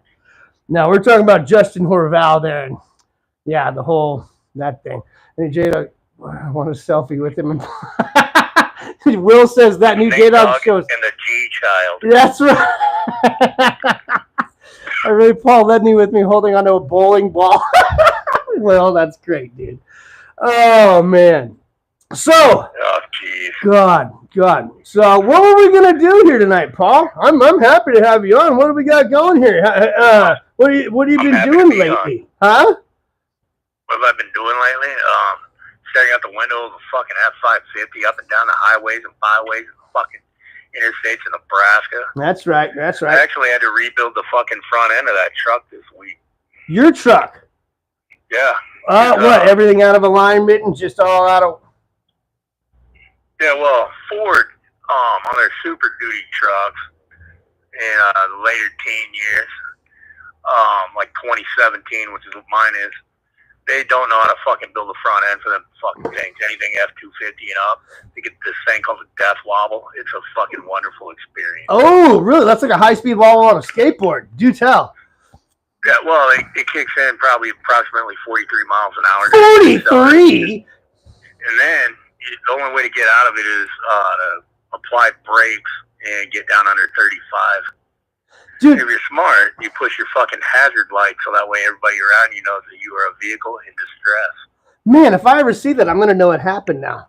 Because I have an F-150, but I've had tires retread on me. You know what I mean? And then you get up where they're over, right? And they're overinflated or whatever. And then you get up to like 70, 75, and they go, you know, and then that's it. You got to get the tires. But they also get horrible river wear on those front tires. Well, okay, Lumpy. Yep, on the outers, right? Unless you rotate them constantly. Oh yeah, you gotta constantly rotate them. Yeah, at least it is not a 6.0 Ford. Fuck 6.0. 6.0 is a piece of shit. What do we got? Oh no, I'm a 5 liter. That's one of the worst fucking diesels ever. Oh yeah, that's a diesel motor. I got a. Mine has the 6.7, and unfortunately, since it's a F-550, it's fucking derated, so I don't have to get up and go like a... No, you got service truck fucking governor fucking bullshit.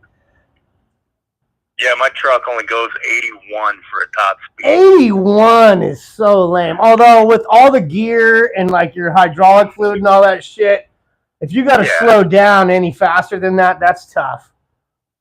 Yeah, well, I got like 80 gallons of oil in my truck. Share it with Will. See, Will, you got some knowledge there. Fuck yeah, dude. I got a 5 liter fucking Coyote fucking motor in my F-150, 400 horsepower, bitches. Mine is built for speed. I've had my truck really fast, but I can't imagine. I mean, but your truck's extra manly though. So wait, let's get back. Let's circle back here. You rebuilt the whole front end this week, huh? Yeah, well, I should probably slap some fucking shots on that fucking whore again. Oh, sorry, I gotta say whore like an Whore. You gotta. Can you enunciate the W hard for me, please? Or you want to do it like Hank Hill? Nice, Dave. Yeah. Fuck, I do miss those fucking 90s fucking pickups. Yeah, the 90s pickups were like, I remember what's Dave got here? He's got a 94 Chevy 350 Silverado. Those are dope, man. Those are dope. My buddy's got the Harley Davidson version of either, his might be a little older, 95 or 96, Dave. It was like the Harley Davidson Silverado or whatever.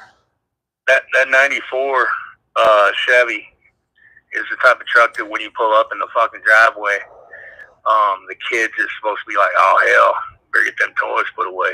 Dad's home. You know it, Paul. That's right. If Dad steps on this, he's going to get pissed off. You know, we're talking like Jerry Wayne style. Yeah, what Bradley's got you got an LS motor, Bradley, in your GMC. 5.3 liter. Fuck yeah, bro. Oh, and dude, Gosh Dave's is a step side. Old school, the step side.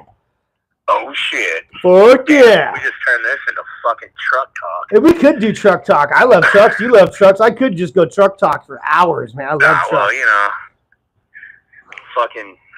I'm not that good at truck talk. Now, you want to talk skid loaders.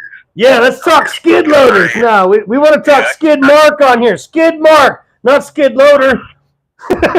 Just kidding, everybody. Yeah, I'm also pretty good at fucking cat track loaders. That's right. 953Ds.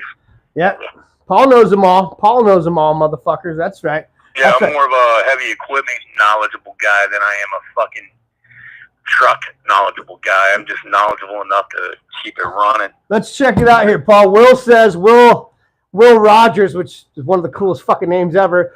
He says here, I used to drag race a lot, built a lot of engines. My truck he drives a gasser now, a Chevy. Oh, 6 liter, 2500 HD, horrible mileage. But that's right, yeah. My buddy up in Reno, Andy. Dad, you know Andy. Andy's a big Chevy guy up there, the Chevy diesel guy. Fuck yeah, straight pipes. My first service truck for the company I work for now was the 2011 3/4 ton Chevy with the fucking 6.0, and that thing could pull like a motherfucker. Oh yeah, wow. And it also had a lot of get up and go. Yeah. I could accelerate driving uphill in that bitch, pulling a fucking trailer. Yeah, dude. 50G fucking John Deere mini excavator on it. My buddy Andy up in Reno had his chipped, and then he had the big, the 8-inch fucking diesel exhaust out the side, and just would blacken people's cars. Damn. Yeah, and that thing had more get up and go than my truck when he chipped it. Anyhow, I'm sorry to interrupt, Paul. I see Bradley says he's got 217,000 on his. Yeah, oh, nice. The service truck I drive right now, it's got 280,000, and I've only driven it for 4 years. There are 2 other guys that got to use that service truck before me, and they racked up 95,000 miles on it. Jesus. So Paul is a true road warrior. Excuse me. Yeah, I can drive places like fucking South Dakota, where basically I guess I can look over into Minnesota and shit. So I'm talking about. Oh, okay. Hey, check it out here, Paul. Will, no shit. You're a truck driver. That's fucking awesome. A Freightliner. Hell yeah. Freightliners are dumb. Some truckers drive fucking Peterbilt. Peterbilt? What, you don't drive a Peterbilt? God damn it, America!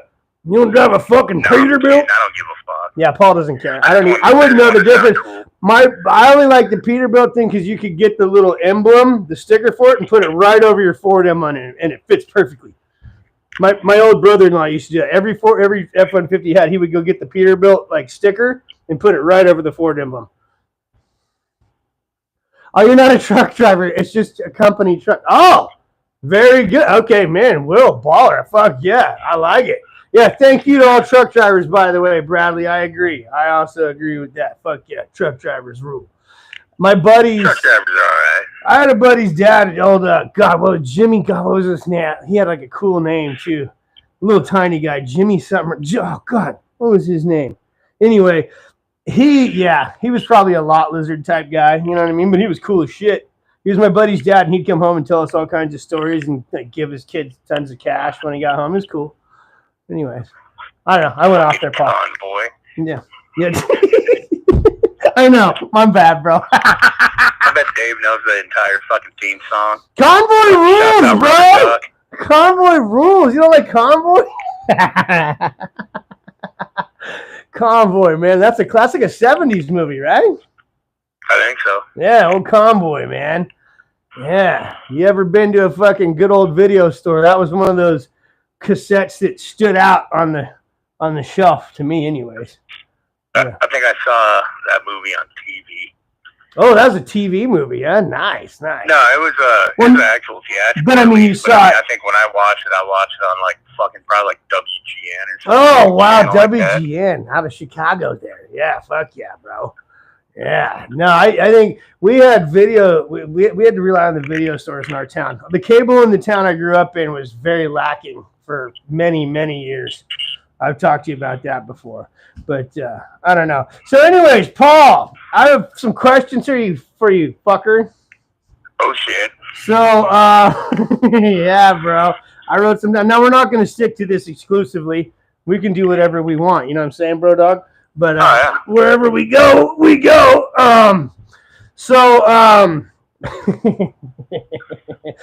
First question, let's just go here. Besides metal and playing your Kai Hawaiian death metal, what's your other favorite thing to do, Paul? Oh, wait, real quick before I go there. Will says, ask Paul about the shaft. I think he means the drive shaft, I hope. I don't want to talk about the shaft. He doesn't want to talk about the shaft. Oh! You're damn right. Yeah, damn right. So other than playing metal and doing kai. What do I like to do? I just hang out with my wife and kids, you know. That's I don't cool. really do anything crazy.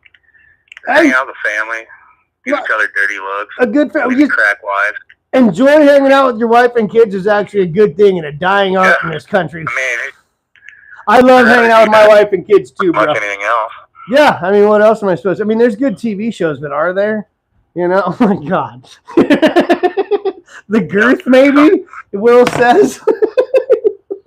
I got that girth. My thighs are big.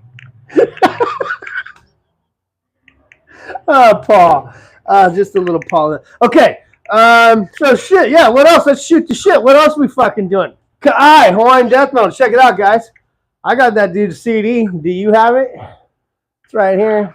You should own it. Go Realms of Rock. Eddie's selling them now, right? Realms of Rock. Fuck.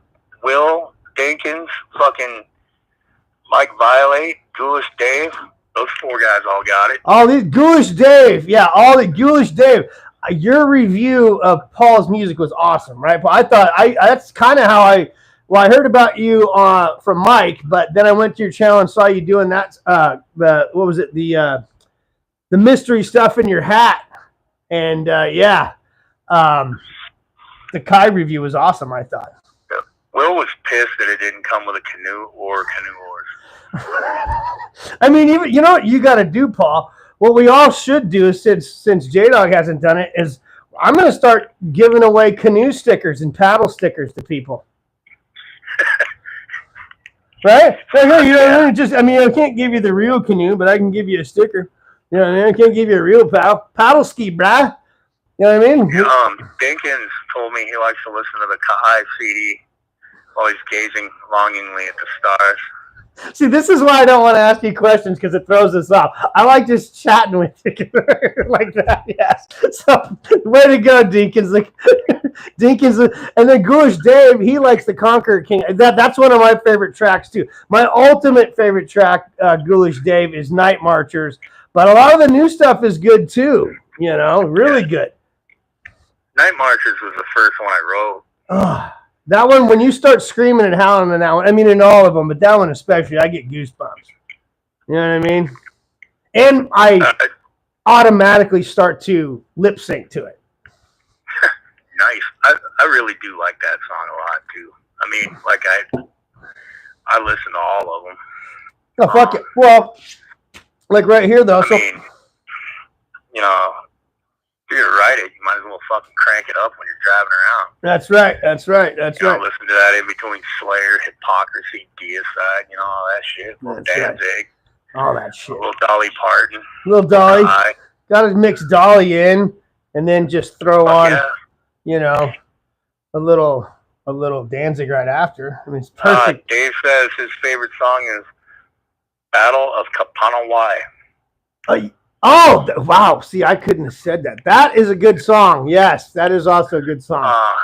Unless you talk to other Hawaiians, because it depends on who you talk to. The W in that position of the word could be a W or a V.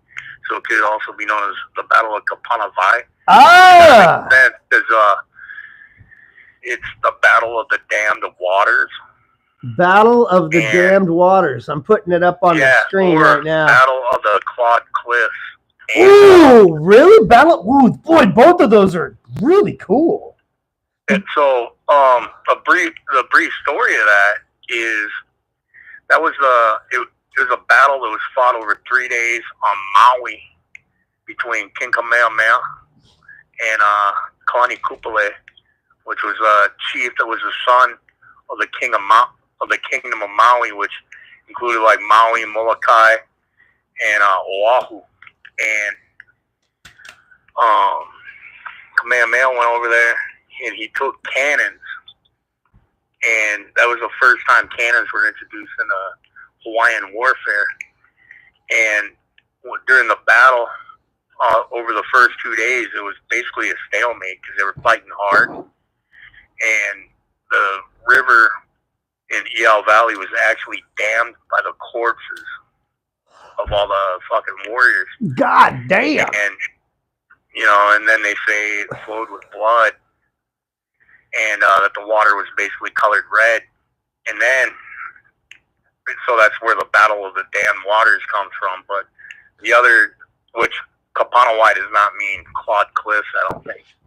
But that sounds cool. How it got the name Battle of the Clawed Cliffs is not because of how the cliffs look, but I guess if you look at the walls of the cliffs, you can see where the warriors actually dug their fingers into the rock, trying to escape and climb out when Kamehameha ordered the cannons fired.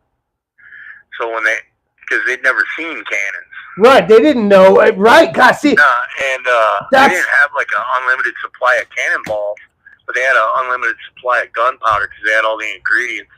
And they were taught by Isaac Davis and this other guy how to make gunpowder and how to fire the cannons and shit. Drop that knowledge, brother. Yeah. They were firing the cannonballs, or not the cannonballs, but they get all those really smooth rocks that you find like on seashores and riverbeds. Mm-hmm. They would load the cannon with that and fire it like a shotgun. I was just going to say, it's like buckshot or fucking birdshot. Yeah.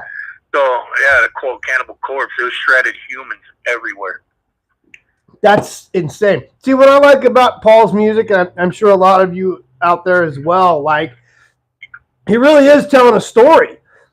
And history, real history, it's not based on or whatever. Paul's really telling you what happened, you know? Now, the song that Dinkins just mentioned, Colonized, that's just kind of like just stating kind of how it was done. It's not like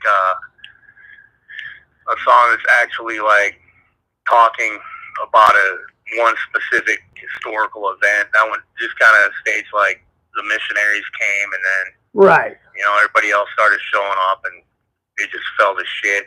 Painting with the broad brush, really, like giving like. Unfortunately, I can't understand every fucking word I said in the third verse because I threw down my lyric sheet on that song. Okay. During the third verse because I couldn't nail it the way it was written. So what I did was I just growled out words of I mean there's still cool lyrics, but I just got to figure out what the fuck I said. But during that third verse, at one part, it says something about how like there's mass graves. Yeah. From when a lot of Hawaiians died from the introduction of diseases and shit, and that the mass graves are marked by fucking hotels. I mean, I didn't mean to laugh at that, but no, I mean, but dude, that's very. I mean, I've stayed in Maui, and yeah, I mean. Listen, the islands are beautiful, but yeah, the people that live there really should be running. To answer your question, Mike. Thank you. I was hoping you saw that. On the Conqueror King, tracks 1 through 5, from the Conqueror King to Unified, are basically the story from when King Kamehameha was born and started taking over shit, and then it ends with Unified, where they actually didn't fight a battle, but King Kamehameha and King Kamuali'i, who I carry his name, they signed a fucking, basically a peace treaty. But it's like 30 years of war in those 5 songs. And then for the last 3 songs on that CD, which are, Night Marchers, First Contact, and then Colonized. Those 3 songs are just each standalone songs. Like Night Marchers is the legend of the Night Marchers, which are basically spirit warriors marching from the mountain to the sea. Oh, that's from the new album. I know. I'm just showing off your shit, brah. That's the Cannibal Dogman fucking cowpay. I've had people in the grocery store. I even sent Paul a little video when I went an aisle over. I had this big old Hawaiian dude come up to me, covered in tattoos, and he goes, "Dude, cool shirt." And then I barely had to explain it to him. I wanted to get a picture with the guy, but I also was like, I didn't want to bug him too much. You know what I'm saying? Well, Dave, Ka'ai is one of my 2 middle names, and that's actually it goes back to fuck, I can't remember the dude's name, but he changed his name from Kauve to Ka'ai. And then he had a brother that also took the name Ka'ai. Ka'ai. Yeah, so that's actually my name, or one of my names. Well, because that Kamau, what's the other Kamau? One of the Kaumuali'i. Kaumuali'i. The name of the last king of Hawaii and Ni'ihau. Yeah, so Ka'ai, it has different meanings. One of them, it's like, there's this object called a Ka'ai that's like what they call an akua, or a god. Ooh. And another form of Ka'ai is like the loincloth on a fucking god. And another one for Ka'ai is the funeral bag for the organs of a dead king. It's all like context. No, I hear you. It's like, it's in the way you enunciate it and the way it, depending on the subject or who you're talking to and what you're talking about, right? Yep, and yeah, Jenkins is right. My initials are PKKK, which is Paul Kaumuali'i Ka'ai Cruz. Yeah. By German. So, but Hawaiian metal, man. There's not enough metal about actual Hawaiian things. There's metal from Hawaii, but it's not about Hawaii. It's not. I looked it up when I first met you, and you even corrected me. You didn't correct me, but you were like, "Hey, those there were those young dudes, right? They were just playing like death metal, but they were from Hawaii." Yeah. Because there's a Night Marcher. They had a Night Marcher song, I think. There's a rap group. That's what it is. Song. Yeah. Yeah. Okay. Because if you Google it or look it up in iTunes or whatever, I mean, now you'll see Paul's songs pop up in there, everyone. So go check that out. iTunes everywhere. Ka'ai Hawaiian Death Metal, available on all platforms. Yeah. Fuck. Keep going, brother. I totally lost what I was going to say. I had. I'm sorry, Paul. That's my fault. No, I just. Okay, sometimes a thought enters and then it vanishes. That's okay. It happens to me all the time. I smoke weed, man. So what were we talking about then? Where were we at? Were we talking? I know where we were. We were talking about the Hawaiian death metal that's not, or there's other bands out there but they're not. Yeah, there's bands like Drewsford reviewed a thrash band a while back from Head Split Records. Oh, Head Split Records. He was just spelling it out because they got it, they got periods between every letter, and that word's actually pilau. Pilau. And pilau means like, what's up, MOD? Kind of like grotesque sewage type shit. It's really disgusting. Right. It's fucking, yeah. But there's a couple black metal bands that do the similar things to me, and one of them that I'm a fan of, it's called Haleiwa. They're on Spotify and all that shit as well. Oh, dude, send me the link. Yeah, Haleiwa. Yeah, Haleiwa. They're what's up, Damien? They're straight up black metal with thrash. Haleiwa. And there's another one called Kukaili Moku. I'm not as big a fan of them. Mm-hmm. But Haleiwa, they go more in depth in the history than I do. I mean, like every fucking song on their first two CDs, it goes in order from like when they were in their original homeland before they set sail to Hawaii, which is either the Marquesan Islands or possibly Samoa or Tahiti. I love the real history. It starts there, and then it goes all the way up until I think the First Contact. And then on the second album, I believe they go from First Contact all the way to the Fall of the Kingdom. Oh, wow. So they take it a little farther than even you do, obviously. Oh, yeah. That's pretty cool. Like, just like them, I had to research all that shit. Yeah. Yeah, I mean, it's not taught here. No, fuck. Well, what you learn on the mainland is Hawaii is in the middle of the Pacific. Oh, it gets better. Then maybe you learn that there was a king named Kamehameha.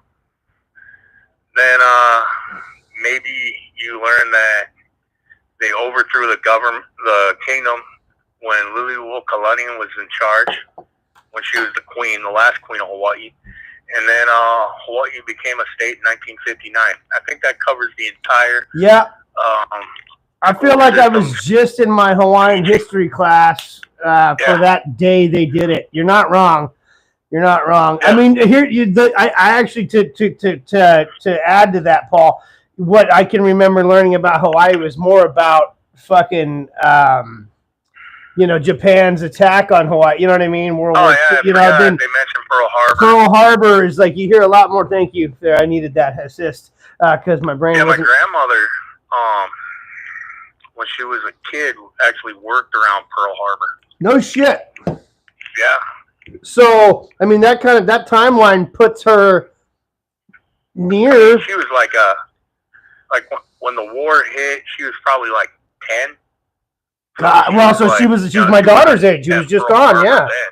She was, I think, on Maui still at that time.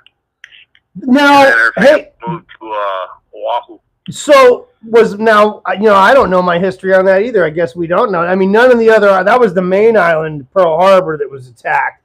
Were the other islands attacked? Do you know? Not really. As far as I know, Oahu's the only one that was actually attacked. And because of the naval base, and then there's reports that a Japanese pilot crash landed on the island of Niihau, which is right over by Kauai. So it's on the far western side of the Hawaiian Islands, of the main islands. And there was only one weapon on the entire island because they don't allow guns there, because it's actually owned by, I believe, the Robinson family. They bought it from the kingdom. I was just the Swiss Family Robinson. No, I had to, bro. I had to. I know, dude. I appreciate the joke. Thank you. Thank you. But no. So like they don't really have guns there and shit. But they had one 12-gauge shotgun, and I think they beat the shit out of that fucking pilot. I don't remember the story. I mean, fuck yeah, they did. Held him at gunpoint. They had, yeah, good. Fuck yeah, he shouldn't. What are you doing, bro? Don't crash on my fucking assholes. You know what I mean? Oh, yeah. That's fucking right, Bradley. God bless you, brother. No guns? Sounds great, Mike Violate says. Wait, hey, let's get back in the comments here for a second. What did Captain... It's almost like the Hawaiian vibe. Amish. Wait, so you're not even playing Hawaiian Amish. Yeah, kind of. They're not really Amish. I'm just right. That's right. Like they got some modern technology, so maybe more like a Mennonite. But like they have electricity, but no cable. Yeah, they don't really have a whole lot going on there. But if you want to find a pure Hawaiian, that's about the only fucking place you'll find one. That's crazy. Because sadly, we're all diluted now. I mean, because it's all integrated into the rest of society because of you're right. I mean, aren't we all mutts though a little bit? I mean, I'm a mutt. Yeah, I know I look like a pure Irish idiot, but I'm a lot of. I have Sioux Indian in my blood. Believe that or not, but I do. Really? Yeah, my grandpa's side. Nice. Yeah. Well, I mean, what is it though? Not even a percent, but it's in there, from what I've been told. I've never done a 23andMe or anything. Have you? Oh yeah, I have. My sister has. Like Violate says, Lilo and Stitch is the only thing he learned about Hawaii. Well, you learned something, brother. I love you, Mike Violate. I thought he would have tried to drop the Moana thing on me, but Moana's too new. No, Mike's in between. I think I don't know, Mike. You said you're born in '88 or something. I'm 80. You're in the '70s. So yeah, that's his wheelhouse. Lilo and Stitch, man. That's right in there. Moana rules, by the way. I love Moana. Greg Wilson wants to know, what did Captain Cook do to get fucking killed? So Captain Cook arrived in Hawaii, and some of them knew that he was just a mortal man. Some people thought he was the god Lono returned with his white sails and shit. But the short version is, he showed up. At first, the Hawaiians were like, "Hey, how's it going, buddy?" And he's like, "Hey, how you doing?" And they were cool. And then they kind of overstayed their fucking welcome. I actually talked about that in the song First Contact a little bit. That sounds like white folks. But they left. But they needed some supplies and shit. You know, they gave the Hawaiians a gift of syphilis. And other STDs. So they gave them the Ghana herpessyphilades. Yeah, and they also desecrated Ghana herpessyphilades. You don't want that. Ground. Okay, sorry, yes. So, yeah, they desecrated a sacred burial ground for chiefs. Come on! They stole some wood from it and shit. Come on, the world! I mean, they should have known. They came back, they left, and it was okay. It's like, yeah, you leave. Don't fucking come back. We don't like you anymore. Right. And because, you know, they were talking to the Hawaiians like shit. So they left, and then they had to turn around and come back because the storm hit and broke the main mast on the fucking ship. I believe on the Resolution itself. Nice. Good knowledge. And so they go back, and then, you know, the Hawaiians are like, you motherfuckers. And the British are like, yeah, right. Cheerio. Because, you know, that's how they all talk. Yeah. And, no, it was like, fuck. You know, yeah, so they came back, and I was going to go off. A dispute over a boat, over what they call a Johnny boat. Oh, a boat. They used to land from the fucking ocean vessel. Sure, right. Yeah, you couldn't have the main ship, the landing vessel. Yeah, so, but when they arrived the first time, it was during Makahiki, so it's peacetime, you know, celebrating long. Right, like Ramadan. But when they fucking came back, is during the celebration of, some people call him Ku, which is the war god, or Kaili, which is the same guy. And he's also referenced in like 5 songs of mine as Kaili Moku, the Eater of Islands. That's sick sounding. The only Hawaiian god that people sacrificed humans to. But so he came back, accused them of theft, all that shit. Then he tried to lure Kalani Pu'u, the reigning chief of Hawaii at the time. Kamehameha was kind of like a young man at that point, and he wasn't in charge of shit. But they tried to lure Kalani Pu'u onto the ship, and he was like, his wife's like, no, don't go with them. And, you know, he starts going with them, then he realizes his wife was right. So he just sat down, and they're like, no, come on, get on the boat. Let's go to our ship. Well, they gave the Hawaiians a gift of a steel knife, because Hawaiians didn't have metal. Oh, right, okay. So, you know, stone spears had it on him, but what Captain Cook did wrong was he put his hands on the chief. And if you touch a chief, especially one like Kalani Pu'u, who was like an Ali'i Moku, I believe, like a really high-ranking chief. Yeah. The punishment's death. I mean, I agree. You don't touch a chief. You don't touch the president. You don't touch the chief. It's the rules. Yeah, so, like, the British, though they had muskets, were severely outnumbered on the shore. And the Hawaiians, they're like, it's the time of war, bitches. You know, we're ready to throw down. You done fucked up, boys. That's right. Yeah, a couple of them died from musket fire, and some of them got shot by the musket. And we're like, that all you got? But that's right. Captain Cook got struck. They don't know which Hawaiian landed the killing blow, but Kalani Pu'u and several others took a turn stabbing him. Yes. And so he showed up and was a disrespectful asshole, and he got killed over it. That's what happens. Don't be a dick. That's the lesson. Don't be a dick. Some of his people got killed over it, but not every one of them. I mean, well, sacrifices must be made for the respect, Paul. We all know that. Yeah, well, you know, everybody's probably at least heard of the story Mutiny on the Bounty. Yes, I've heard it. That has Captain Bligh and fucking Fletcher Christian. Yes. I believe they were both on the Resolution at that time. So they didn't learn their lesson either in the long run. No, they didn't. Fletcher Christian actually made a bunch of kids over on some island, I think Pitcairn Island. Yep, yeah. See, I think I know my history. I loved history class. That was one class I didn't. I didn't mind. So that's what he did to get to die. Yeah. He violated certain fucking laws.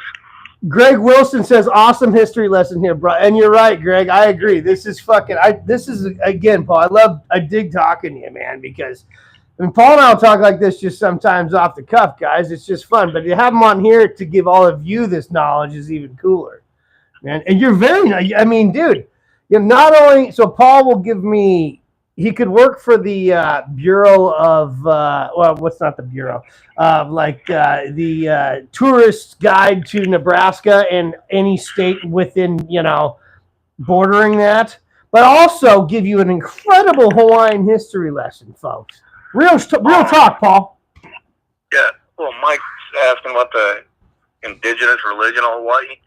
Well, in the old days, we followed four. Oh, good question. gods. Great question. It's a polytheistic religion, and they follow four principal gods, and then of course a bunch of demigods and all that. Right. And demigods, the Hawaiian word is kupua. Like the song Nanaui is about a demigod. Nanaui.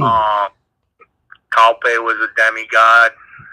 That's why his spirit still fucking murders over in Nuuanu. I was gonna say demigod is half, right? Like Hercules. Yes, half man, half god. But yeah, it's just or half human, half god, because that's god and goddess.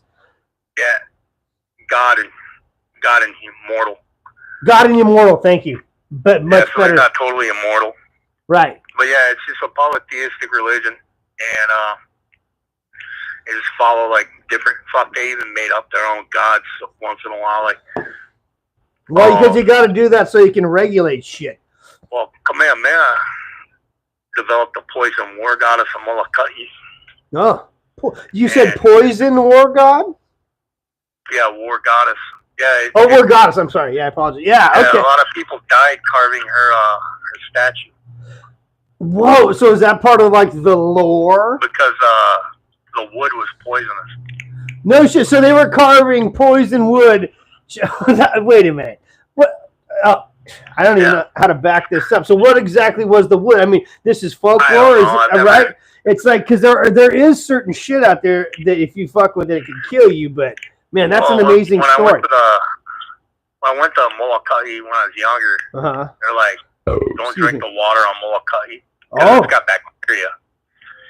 And like there's some. Don't want to catch the beaver fever. There's some, and then they're like, that forest over there, don't go in there. It's kapu. I'm like, why is it kapu? Which is the actual Hawaiian word for taboo or forbidden. Oh. It's kapu. But they told us, it's like me and two of my cousins, they're like, don't ever walk in that forest. I'm like, I don't know if we're gonna be here again, but all right. You tell me don't walk in that forest because we're gonna die. I'm all right with that. Yeah, like you're from here. I'm good. I will take. You're a smart man, Paul. That's why you have lived to the age of whatever the fuck you are. 48. I didn't want to say it. I knew you were 48, but I didn't know if you wanted that out there. But yeah, so that's not old at all, by the way. But yeah, you know what I mean? You've lived this long. So that was a good move not to go. If someone that I met a new place and they're like, even a place that you're familiar with, hey man, don't go over there because it's this. I'm with you. I'm cool. I believe you. I am not going there, motherfucker. I'll go to the edge of it, maybe. What? I am not going to tell Shredbeard to shave his beard. Mike, I'm not shaving my beard. Who keeps trying to get? Mike keeps trying to get me to do that. My other buddies always like, when are you shaving the beard? I'm like, my whole identity's gone. If you want to see me without a beard, go to my original videos. And even then, I've always had a goatee. No one, since I was able to grow facial hair, has ever seen my chin. Anyhow, yeah, let's keep going. On the new album that I started, or EP, whatever the fuck we're No, I think we're going album. How many songs was it? It's gonna be 8 when I'm done. Okay, and then how many minutes was it? It was around 25. Oh, well, see, then you can't cut an EP then. But it's gonna start. I'm going back to that weird conversation from earlier. I apologize. There's a few songs that follow a theme, kind of similar to like what I mentioned with that band Haleiwa did. Basically, when the original Hawaiians left their original homeland, and that's as we seek distant shores. It's about sailing to Hawaii for the first time, and then that's a good track. On me is about like they swore there were these fucking people already living there, even though they never saw them. and because they found temples and fish ponds and shit. Sometimes houses would be built overnight. Huh. So they say. So they say. I love how you said that, dude. You got your Ken Burns going right now. Then on the song "Embrace the Chaos," that's when Pa'au, that's the name of a priest, either from Samoa or Tahiti, or as the Hawaiians would call it, Kahiki. He showed up in Hawaii, and he was like, "What the fuck?" The 16 generations, you know, they deviated from the original way of life and shit like that, and like the chief was like consorting with commoners, and that was a no-no. You know, the elite class or chief were not allowed to go out and just have their way with common women and make babies, because it fucks up the bloodline and all that bullshit. Oh, wow. Kind of like the Europeans. They were trying to be pure. It was kind of like a European feudal style society back then. Right. As well as, Alabama loving. No offense, Skaya, but yeah. Alabama loving. Total offense, motherfucker. Total love offense. that guy. But, so that Embrace the Chaos is basically about when he showed up and then he brought a chief with him, and reintroduced war into the society, because for 16 generations, no war, no violence, nothing, no human sacrifice, none of that shit. And then, this fucking guy shows up from the Southern Islands, brings it all back. And then the song after that one, Pili Ka'aea, that one is about the first chief, like the one that took over, when Pa'au brought him to Hawaii. So he became basically the chief that was the starting point of the dynasty that included Kamehameha. Like, Kamehameha is a direct descendant of Pili. But Pili was also the name of a dragon god.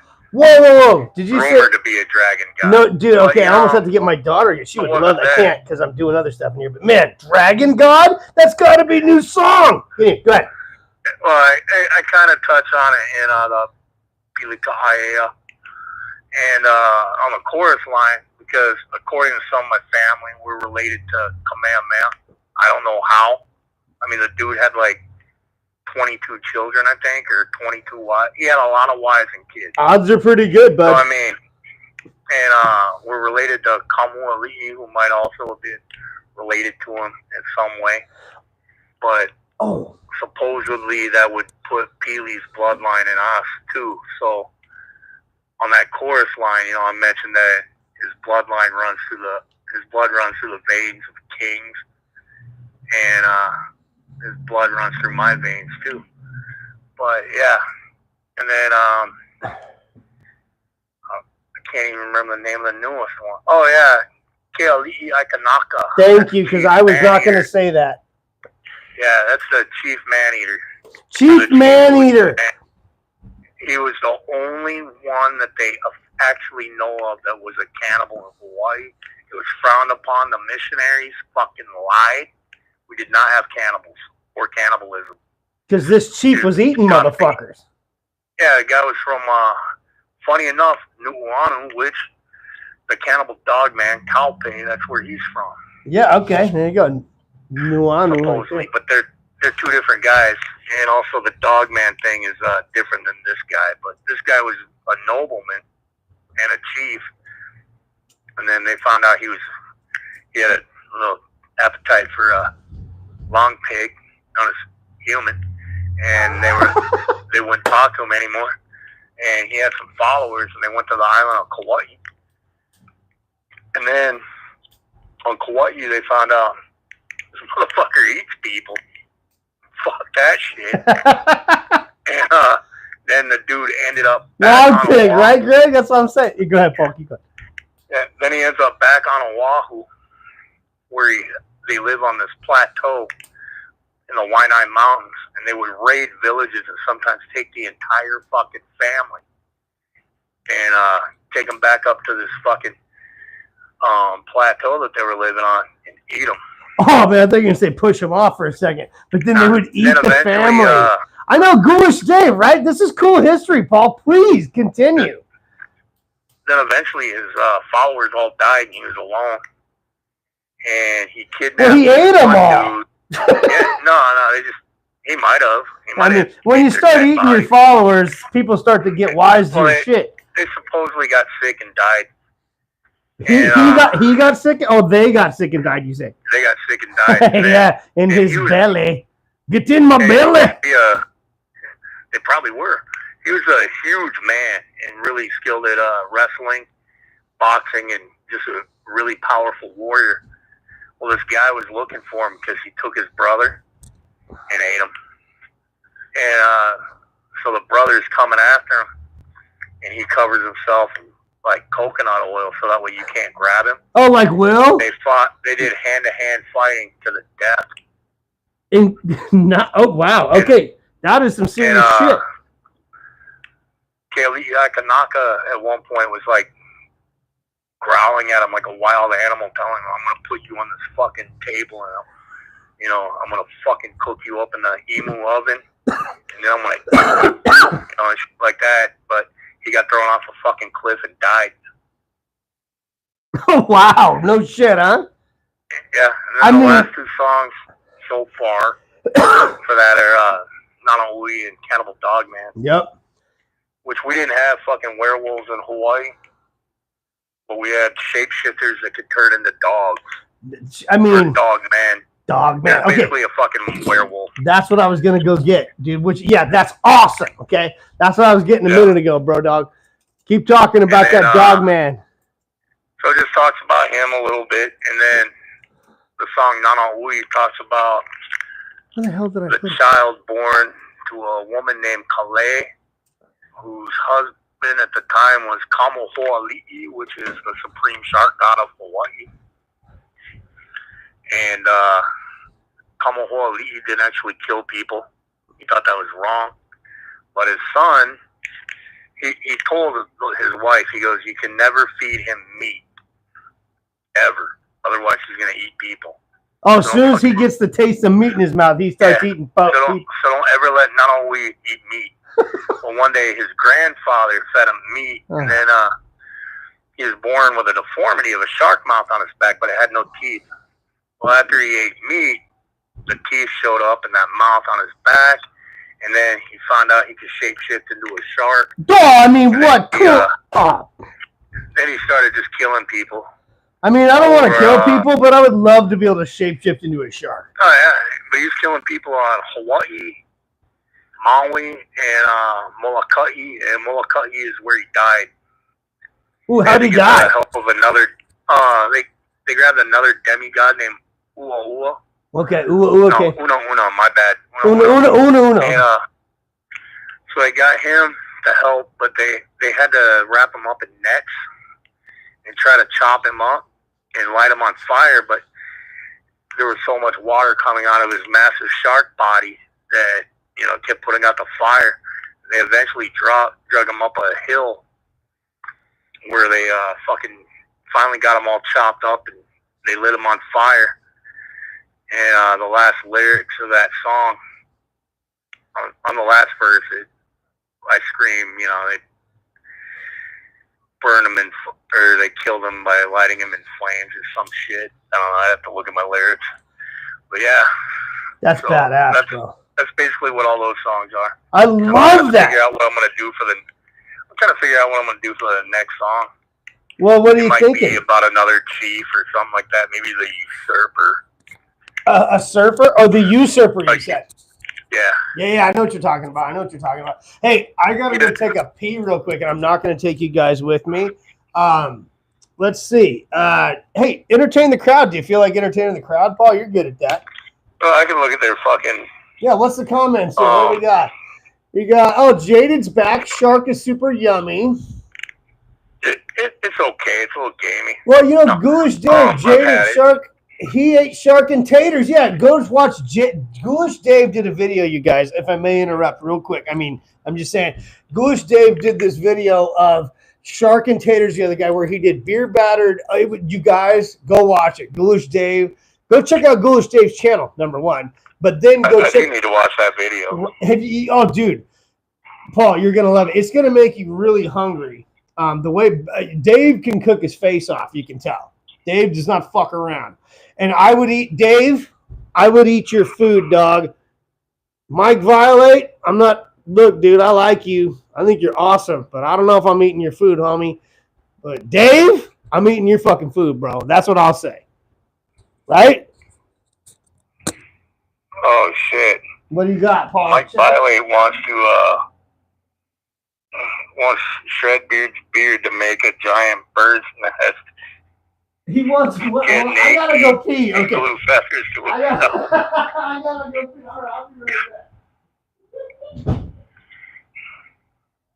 Dave is passionate about extreme metal and cooking. Hell yeah.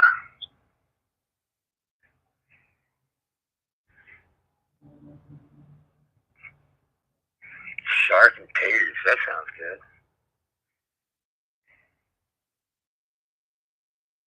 That's disgusting, Mike. So how you guys doing?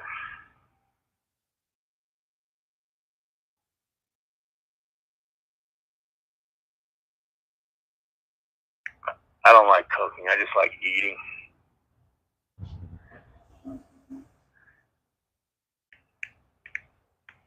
Oh yeah, I like food with a side of white rice. Aloha brand soy. Oh, so much macaroni salad. I forgot I was live streaming. Sorry, everybody. I'm back. I washed my hands. If you wanted to know. Oh, Paul, thanks for entertaining the crowd. How's it, bro, dog? Are you still here? I don't know how entertaining I was. I mean, you're pretty entertaining. I don't care if they didn't like it. Moments. I like it, so it fucking works. You know what I'm saying? What do we got going on here real quick? Side. Wait, what do you got here? Oh, yeah, side with white rice. But go ahead, Paul. Which one of Shredbeard's guitars would I steal first? Yeah. Well, you want to do... You see that motherfucker on the far right with the skull on it? Yeah. The Shed God? Yeah. Right, Dad made that guitar. He's like, oh, here, we'll take it off the rack for you. I would totally fucking take that one.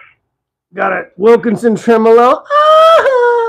And Dad, sweet looking. It's got that reverse headstock, brother Paul. We got the tuner thing figured out too. So Dad showed me how to that high E string. I'm not as familiar with using a tremolo, folks, as a lot of you are. And you can ask Paul. I was sending Paul what the fuck videos because I was cranking on this high E string so much with this fucking Wilkinson tremolo. I would put a string on, I'd play it, and then it would break in 20 minutes. And I didn't realize that I needed to break the string in and let it go. And not only that, my dad came down, the luthier himself, the guy who built it, and see how he coiled it around there? Can you even see that, Paul? See how it's looped around there about 4 or 5 times, so it keeps it loose past the nut saddle and the upper bridge so that it's not putting so much pressure on that string anymore. This is the string he put on, and knock on this wood guitar, it hasn't broke since. So, but yeah, that is a sweet fucking guitar. Yeah, check out those knobs, skull knobs. My dad, what he does here too, and he does clean even better. These are cool back plate or cover plates. They're all magnetic, right? Oh fuck yeah! Right. One of these days in the future, brother Paul, you'll be getting one of these. Hell yeah! It's in the works, but yeah, thanks for bringing that up, brother Paul. There's a DMG custom, people. I appreciate you bringing that up, Paul. Those are James Hetfield EMG pickups. I do like them. They do sound great. Next guitar, I'm going to pick some different pickups for sure. Hey, Paul, that leads me to a question, actually, dude. Okay, and this is one of my more on the bottom of my list, but not the bottom of my list, but it's, anyway, I don't mean that as an insult. What would your, since we're just here chatting with the girls, what would your dream concert be, my brother? A dream concert? Yeah, I just want to hear about. I don't think we've ever even talked about that. What would Paul Kreutz? Hey, Revick, Paul Kreutz. Love you, Revick. But it's Kreutz, right, Paul? I am saying it correctly. Okay. I love it when you say it, though, Revick. It is fucking awesome. Yeah, Revick, he uses the traditional German pronunciation. It's very German, and I appreciate it. Like, when I first saw it, that's how I wanted to say it. But I'm like, nope, my stupid goddamn... Nick just said two of the bands right there. Oh, fucking... Okay, yeah, let's let you talk, Paul. I'm talking. Please, go. Yeah, so for me, for a dream concert, Slayer would, of course, be the headliner. And then right before Slayer would be the Mighty Hypocrisy, preferably playing stuff off of, like, the Final Chapter and before. I can't argue with that. Then I'd probably want God Dethroned. And, well, of course, we gotta have fucking Asheron on that bitch. I was gonna say, Vincent Crowley, shout out, bro. Hope you're feeling better, dude. And then, for something that just sounds different, because Hypocrisy is very melodic. Not so much on their old shit, but they're pretty melodic, and Slayer's fucking Slayer. Slayer! Not Dethroned, they're also melodic. They got a little bit of black metal mixed in with their melodic death metal. And Asheron, well, they're just fucking Asheron. Mike Violet just said Mumford and Sons. I would totally have Mumford and Sons, but only if they were doing covers of the Mighty. And I said Mighty, god damn it, Benediction. I agree. That would be a dream concert, I think, for me. Okay, hey, that ain't bad, man. Wait. Okay, that actually wasn't. I'm sorry, but that wasn't my whole question. Dream concert and venue. Oh, venue? Yeah. So your favorite band. So like we just said, everybody you just named. But then like where? Like in Nebraska, because none of them would fit on the fucking stage. You want to see them like? I want to see them at the Cornhusker Stadium. God damn it. Fuck yeah, because it's only like 10 minutes from my house. Oh, is it really that close to your house? Yeah. Oh, dude. Man, we got to go to a football game. I'm flying to Nebraska this week. I want to go to a Nebraska college fucking football game with you, motherfucker. Or the Pinnacle Bank Arena, because it's also really close to my house. No, that's inside because it's an arena, right? Yeah. I didn't go to it, but Metallica played there. And I guess it was one of the few stages, or one of the few venues that could support all their gear for their stage show. Oh, well, dude, I went, they got, they got 15 fucking tractor trailers to start. You know what I mean? My wife and I were very lucky years ago. She used to work at this printing company up in San Francisco, and they had that So What magazine out, and I used to get fucking copies that I wasn't supposed to get from them anyways. She used to give me those, and then we got to go to like a private concert for their Death Magnetic tour at the fucking Cow Palace, and we pulled up, dude, and I'm like, I don't even know if there was only about 300 people there because there was no way that Cow Palace could have ever held, like you're saying, too small a venue almost for Metallica is what I'm getting at. But I like small venues. I do too. Shows. I've heard that people that go to that SoFi Stadium in LA go to those big shows, and if you're not close, you might as well watch it at home. Yeah. So getting back to, I guess my point is getting back to your dream venue for a concert to go see, not including the area around. Like if you could go anywhere in the world, Paul, anywhere for you to go see Paul Kreutz and homies and family to go see a concert for all your favorite bands, where would Paul Kreutz go? The slopes of Haleakala on Maui. I dig it. I'm with you 100%. I love the island of Maui. And I'm not leaving this time. Fucking outdoor. Outdoor, baby. Is it like an amphitheater type situation? What are we talking about? You have to put one on. Well, yeah, I mean, we could use the natural surroundings as the amphitheater, right? Oh, yeah. Or we just do it in the fucking crater. It's a dormant volcano. Oh, dude, crater concerts? fucking Red Rocks would fucking lose all their money because that would be where everyone would have their show. If you could have your show in a volcano, 13 feet to the summit, and you could drive to it. Oh my dog, that's what I'm talking about, man. The comment section is lit up right now, man. Hell yeah! Hey, you have a good night, Dave. Oh, is Ghoulish Dave out? Dave, pleasure to have you, my friend. I'm glad. Who's out? Is Dave out? Hell yeah, Ghoulish Dave, you rule. Jaded's back. Oh, Dave's not here, man. Yeah, you know that reference, Paul. Even though you're not a stoner. Dave's not here, man.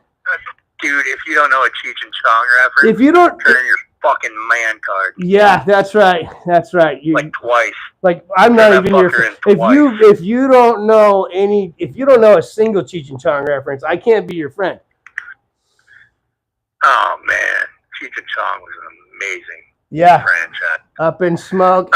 I like the swimming pool one. They had that dummy swimming pool tarp for the fucking weed farm. Oh, dude, he's like acting like he's swimming when the helicopter flies over. Even in the first one where he pulls over in the median, he's like, hey, you know how fast you're going? Oh, I'm parked. What do you mean, man? Oh, God, I love that shit, bro. I love it. Or what about when they're driving the weed wagon? Yeah. The whole car's made of weed.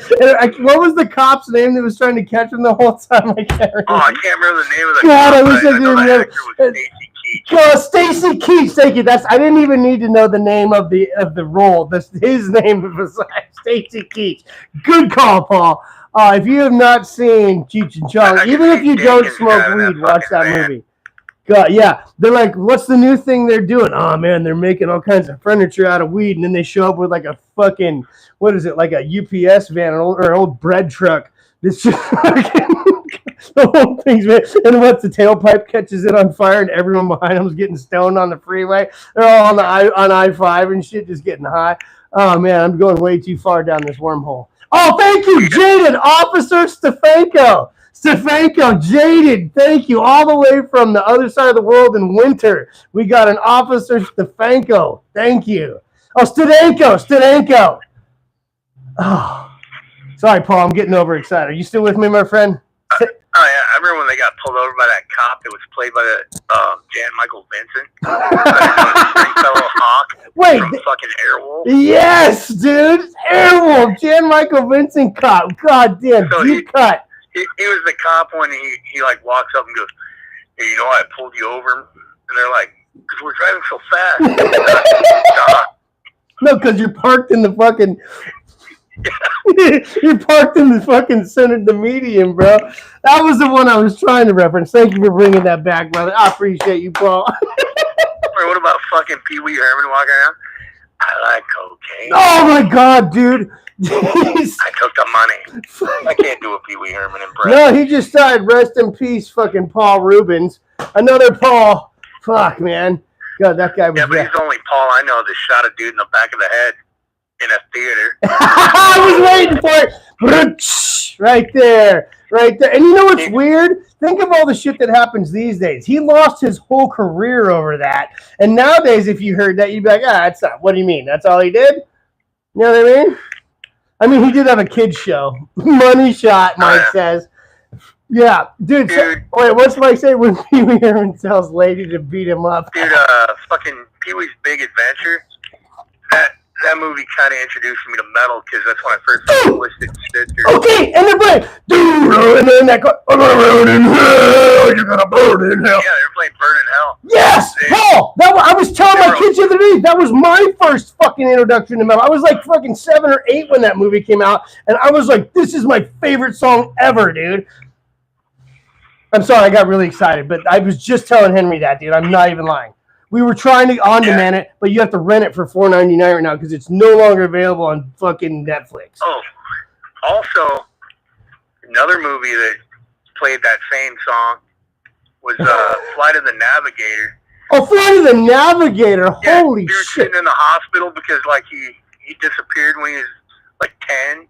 Yes. And they find him, and he's still 10. During COVID, I made my kids watch that movie with me, and they loved it, dude. Remember, because he finds the alien does the Pee-wee. He does the Pee-wee voice, right? Oh yeah, but I mean, like in Flight of the Navigator, the kid's sitting in the hospital. This chick's like, "Yeah, that's Twisted Sister," and he's like, "Oh, that sounds like it hurts." Oh, that's right. I'm sorry, I didn't even mean to interrupt that reference. That's so right. Yeah, shit. Yeah, God. See, that's I think why we all ended up metalheads. I mean, all that. I was shown when that scene came on. We YouTubed it because we couldn't watch it on Netflix anymore. But that whole where they're in the Warner Brothers studio lot and Pee Wee's running to trying to find the bike, and they go through the little Godzilla set, and you know what I mean. And he swings across the pond and all that. Hey, remember that part in Pee Wee's Big Adventure when he swings across the pond?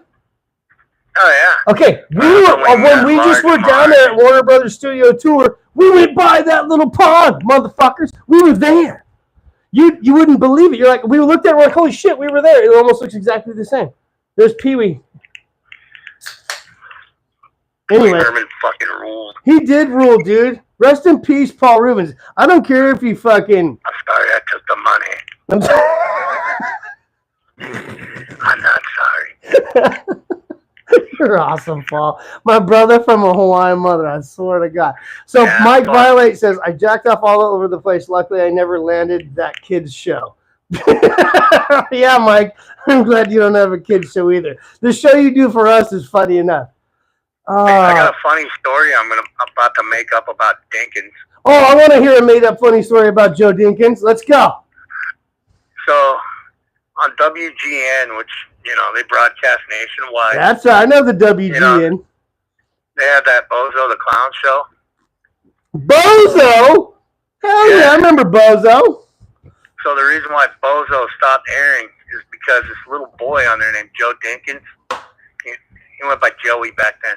I think he goes by Joey now. Probably.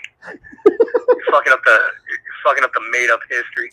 So the reason why that show stopped airing is because this little kid named Joe Dinkins was wearing a fucking Joe. Exploited T-shirt on the show. He wore what T-shirt? I'm sorry. Mohawk. The Exploited. Exploited rules. And he had a big old mohawk. He was up there looking like Waddy Dinkins. Yeah. and fucking Bozo was all pissed. Like, Dinkins' fucking mohawk was brighter than his clown hair. Bozo got mad at Waddy Dinkins. So Dinkins, after Bozo tried to make fun of him during that ring toss or bucket toss game, Dinkins hit him on the nutsack. And that's the end of Bozo the Clown. I hope I didn't laugh over that. I hope the mic caught all that. I think you did. Oh, God, Paul. That was a great made-up story. Jesus Christ. This is my made-up story of the Dinkins childhood. Oh, wait, we got another one? Let's roll. No, I don't have another one. Oh, I thought you said, okay. Oh, my God, that was so good, dude. Oh, my God. I don't even know what to do now. Oh, my God, the bombs kept the wrong island. Oh, yes, conflict. Yes, oh, my God. Deacon says he kind of did that yesterday. Oh, my God. Oh, you guys are legends. All of you fucking dudes in here. God, Paul. Man, okay, what else do we got here, Paul? Shit, dude. Okay. Oh, what do you got? Oh, dude, I got stuff here. What? Okay, Paul, as you guys all know, this fucking dude is on the road a lot. What is your favorite fucking road snack, my friend? I know these questions are lame, but they're questions nonetheless. What is your go-to fucking F-550? I'm on a 4-hour ride home, and I only worked for a half hour because those guys fucking ran out of fucking gas. I know what's wrong with it. Ain't got no gas in it. And then you go home, and it's a 4-hour ride home. What's your go-to snack? I don't really snack while I'm driving, but I do pull off once in a while and get a fucking burger, at a fucking truck stop. You get truck stops. Wait a minute. So you just threw me off. Wait, Mike said spam is the answer, and then you go to truck stops and do what? Get a burger. Get a burger? Wait. Okay. Like a truck stop diner burger. Kansas City. Yeah. They got real truck stop diners. Yeah, I'm with you. Okay, shoot. Yeah, unless I'm in Kansas City. If I'm in Kansas City, yes, sir. I go to a place called Mo Betta's. Mo Betta. Oh, yeah, Mo Betta, baby. Everybody knows there's Mo Betta there. Oh, it's a Hawaiian joint. Hawaiian plate lunch. Oh, us in the dude, you got to start posting that on the YouTubes. Us in these group chats with Paul, he sends us these lunches that you'll drool all over your phone. Only the Hawaiian places though I send that, but like Mobetta's is my favorite one. Because I go in there, I get what they call pulahu chicken. Kalua, I get like a Kalua pork, and it comes with rice and macaroni salad.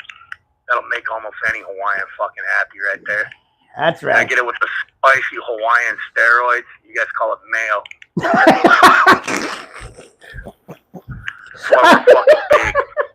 You guys call it. Sorry, I choked a little bit on that one. I was going to take a hit off this thing, and man, glad I didn't, Paul. So that's one of my favorite places to stop. But that's only if I'm going down to Kansas City. So in Kansas City, okay, yeah. Well, but if I'm in like Omaha, Omaha, and I actually am in the Omaha. Sorry, my inner Peyton Manning came out. Like if I'm in the town of Bellevue, which basically borders Omaha by like a street. It's one of those things, you know. You're in Omaha, now I'm in Bellevue. Right. So right. Yeah. If I'm in Bellevue like I was yesterday, I go to a place called Ono Pene Kitchen. It's ran by a Hawaiian Filipino lady. It's the fucking best food I've ever had at a restaurant. You know it. You know it is. As soon as you said Hawaiian Filipino lady, I'm in. Kitchen. Oh, wait, did you say kimchi?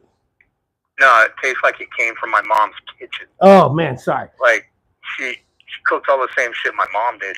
Case from Paul's mom's kitchen. I mean, you know it's good, Dan. You know it's good, Dan, bra. Unfortunately, I don't have parents anymore because they passed on. So any of you old fucks that want to adopt a 48-year-old Hawaiian boy. My dad already adopted you. You already got a dad. Ready for that inheritance. Man, we're going to have to split it, but I'll give you some of the guitars. And you're big enough to ride the Harley, too. You could have that. I want it, but it's a little big for old Shredbeard. I like a smaller bike. Anyway, I don't know where I was going there. Hawaiian pizza. Hawaiian pizza. Who said? Paul hates that. No. Don't talk to Paul about that. Hey, Jamie, I do like a Hawaiian pizza. I'm not going to lie, Paul. I do enjoy it, but I understand why you're offended by it. I'm not offended by it. Yeah, you are. You are. The name's misleading. Yeah, because you put a pineapple on something makes it Hawaiian. No, this is why. Some fucking guy, a Greek immigrant, nothing against Greek. I love Greek people.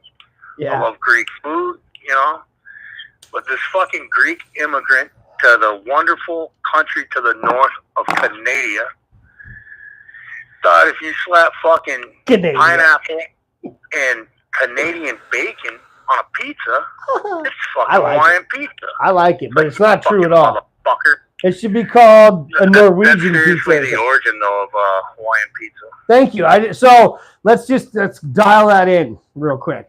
So it's not from Hawaii at all. Canada. Yeah. So what could we call that? Let's work that out. That's some fucking Canadian pizza with some Costa Rican fucking fruit. Thank you. Yeah. Fun fact, it's a Canada-Rican. It's Canada-Rican madness, is what it should be called. So Dinkins just said Hawaiian pizza has Spam on it. Here's a fun fact.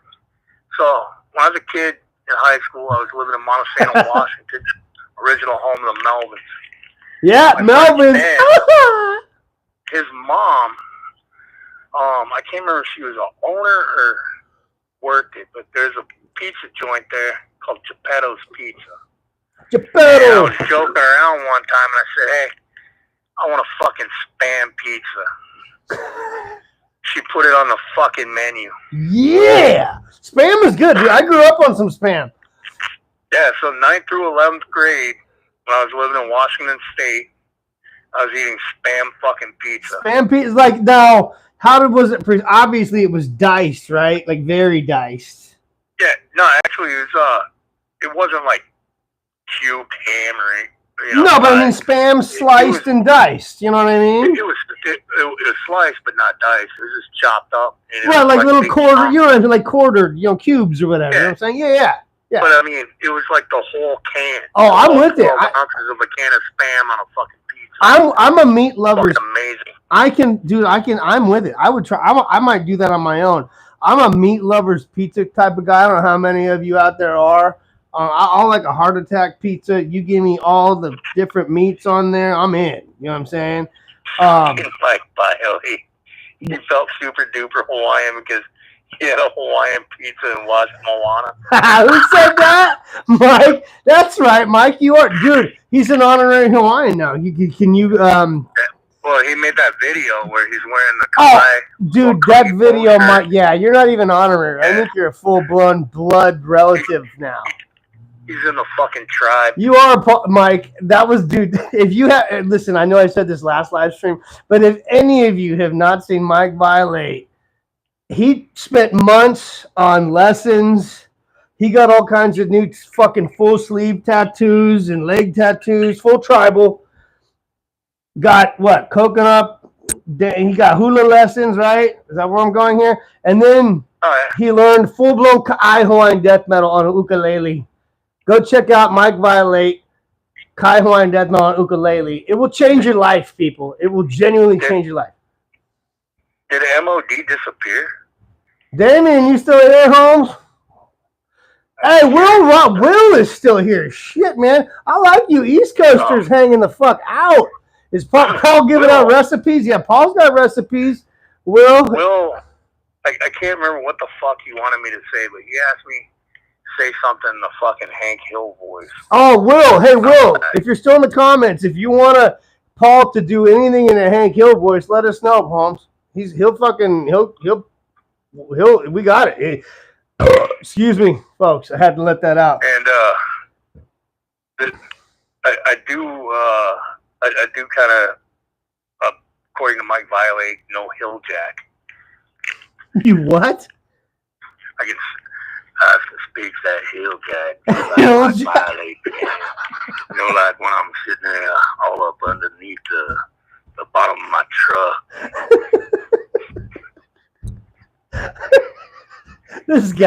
This fucking guy. Yes, Paul. Yep, that's right. Oh, got a bunch. Oh, nice. I'll tell you what. Oh, here you go. Go for it, brother. Let's hear some Hank Hill. Well, I'll tell you what. I hear that guy MOD from Canada is all busy with the thesaurus. God damn. How many different ways you need to know how to say God's perfect gas? Propane. Shout out MOD. Nice. Know where the fuck I was going at. I didn't know where you were either, but I like where you went. I got no idea. Oh, no, you just read Greg's comment, which is fun. There you go, Damien, you're here, bro. Come on. Oh, wait, what was Will doing? Fucking missed it. Oh, fucking Paul. That was uncanny. Absolutely uncanny. Fucking Hank Hill impression. The Hank Hill or the Hill Jack? Which one was uncanny? Oh, man, I don't know. Hell yeah, Damien. Fuck yeah. Appreciate you, bro. How many Canadians we got in here? Yeah, hey, because I know Matt Thrinen's a Canadian. MOD, we got one. I thought we had, but Matt, I think, left. It says I only got 10 in here. I mean, I should be proud. Oh, yeah, Greg, MOD. Both butt. I like how Mike always spells butt with 2 T's. It's awesome because I know. He said. I was surprised when I first heard Mike Violate's voice. Mike, I gotta. When I first heard Mike Violate speak, I was actually expecting it to be more like, "Oh my god! Oh my god!" No, that dude is a fucking. That's a fucking man right there, Mike Violate. What's on my ass? I got some ointment. I was expecting that. You hear that, Mike? That's how he thought. He thought you sounded like fucking. Oh my god! Can you help me out, Paul? Paul Rosenberg. Paul Rosenberg. Oh fuck. You're only, you are, huh, Mike? Mike violates. Yep, he's a circumcision man. He's only a Jewish guy from the waist down. Me too, pal. Orale, we. Órale, güey, está bueno, Holmes, mucho grande, está, me verga. Chúpame verga. Oh, no, easy, está, no bueno. Melacón. Anybody know what we're talking about? Tienes pito poquito. Oh, yeah, está Mike Bailey, está Paquito, verga. Está Paul Cruz, mucho grande. Weird. You hear about the guy from Woody Allen? Thank you, Jaded. Jaded nailed it. Woody Allen, thank you, Jaded. You win. I wish I had a prize for you, Jaded, but I don't. Yeah, well, I won his wife's car, and I still haven't got it yet. Yeah, I did tell Paul he won my wife's Acura MDX fucking A-Spec, but I was just a game, and it was when I said it was a game, I mean, it's a game, like, ha-ha. And then anyways, if Paul did win it, he would have to rip out the front seat and drive it from the back seat like Hightower from Police Academy. Anyways, he wouldn't be able to handle it. I'm just saying, Paul, you would hate it.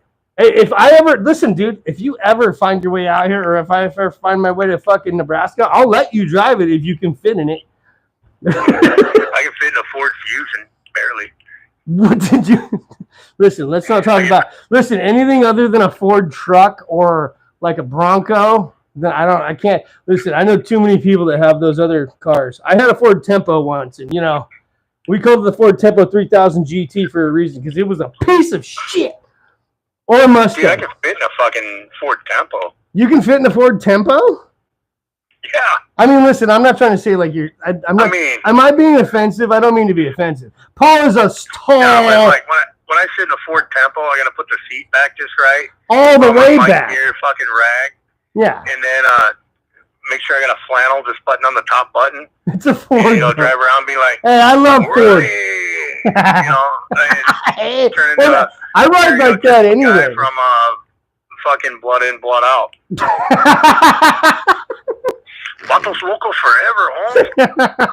Vatos locos forever. I can't even talk right now. Viva la onda. That's right, Paul. Yeah, yeah, I got it all. You straight up, Holmes. Oh man, wait, okay, wait. Vatos locos forever, me, Damien said. Vatos locos forever. Wait, Will says they're great. The one guy mentioned Fear Factory and Skid Row, and you didn't strike them with the lightning bolt. Restraint is key in this society. Oh man, all you guys in the comments are killing it. Finger suckers, Greg Wilson. Hey, Dinkins, Toyotas are awesome. I'm not gonna lie. Hey, I'll never hate a Toyota truck, car, or anything, man. You can drive a Toyota. I mean, Paul, how do you feel? You drive that Dodge Caravan that like, hits the ground sometimes, and I'm not going to mention anything else about that Dodge Caravan in this conversation. However, I can barely fit in a Ford Fiesta. Well, a Ford Fiesta is a tiny car, but Dinkins, I think Dinkins, you drive like a what? I seen your truck. You drive like a Tundra or Tacoma or something, right? Those are dope. Paul Shredbeard, J-Dog Barry on a 6-month road trip in a Ford Fiesta. I got you. With none slaughters demo stuck in the tape. I'm in. I'll be with you guys. I don't know how we're going to fit in there with J-Dog and Paul. I'm not going to fit in there at all with those guys. I would be the biggest guy in that car. You've met J-Dog, huh? And no, I haven't. But J-Dog's only like 5'9". Oh, he's only an inch taller than I am, but he's like way like. Blah. Oh yeah, I mean he's not a small guy, but like me and Barry. I weigh 190 pounds. Yeah. And like I'm fucking 260. Fucking Barry's over 200 and 6 feet tall. You know, I'm 5'8", but I'm an angry little demon. 5'8" and 190. I'm 5'8" in my shorts. Fuck off. No, you're not, Mr. Telephone Provider. Yeah, because the chick's like a dong is that big. Let's not get ahead of ourselves, Paul. But yeah, I always just like my buddy Daryl, he's a really good friend of mine. And he was a black dude. I'm gonna say that he is a black guy, and he's always be like, man, you act like a black guy, man. You're like, man, I'm like, nah, I'm only black in my underpants. Or whatever I'd say. I'm like, I'm the stereo. Yeah, I don't know. That came off bad, but you guys know what I meant. Blood in, blood out does rule. Dog isn't tall, just wide, Dinkin says. Yeah, I mean, okay, but still. I mean, is he built like Ram Man? He's got to, Damn, Will almost took my fucking description for his Tinder. Where's Will? Wait, where are we at here? I got to go back. He says he's 6'3" in Hawaiian. Will is my...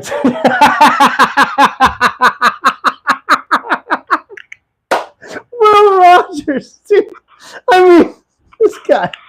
But are you 6'3" when you're laying down, or 6'3" standing up? Hey, Will, dude, like, hey, I don't know what live stream we were watching. I think it was either, God, it was like Lord Necrod, or I don't know where it was, Will. But they started playing this crazy music, and Will's like, that's the sound my toilet starts making when I start walking down the hall. And I mean, this guy, like you, Paul. You and Will should almost do a show. Jesus, you fucking guys are fucking hilarious.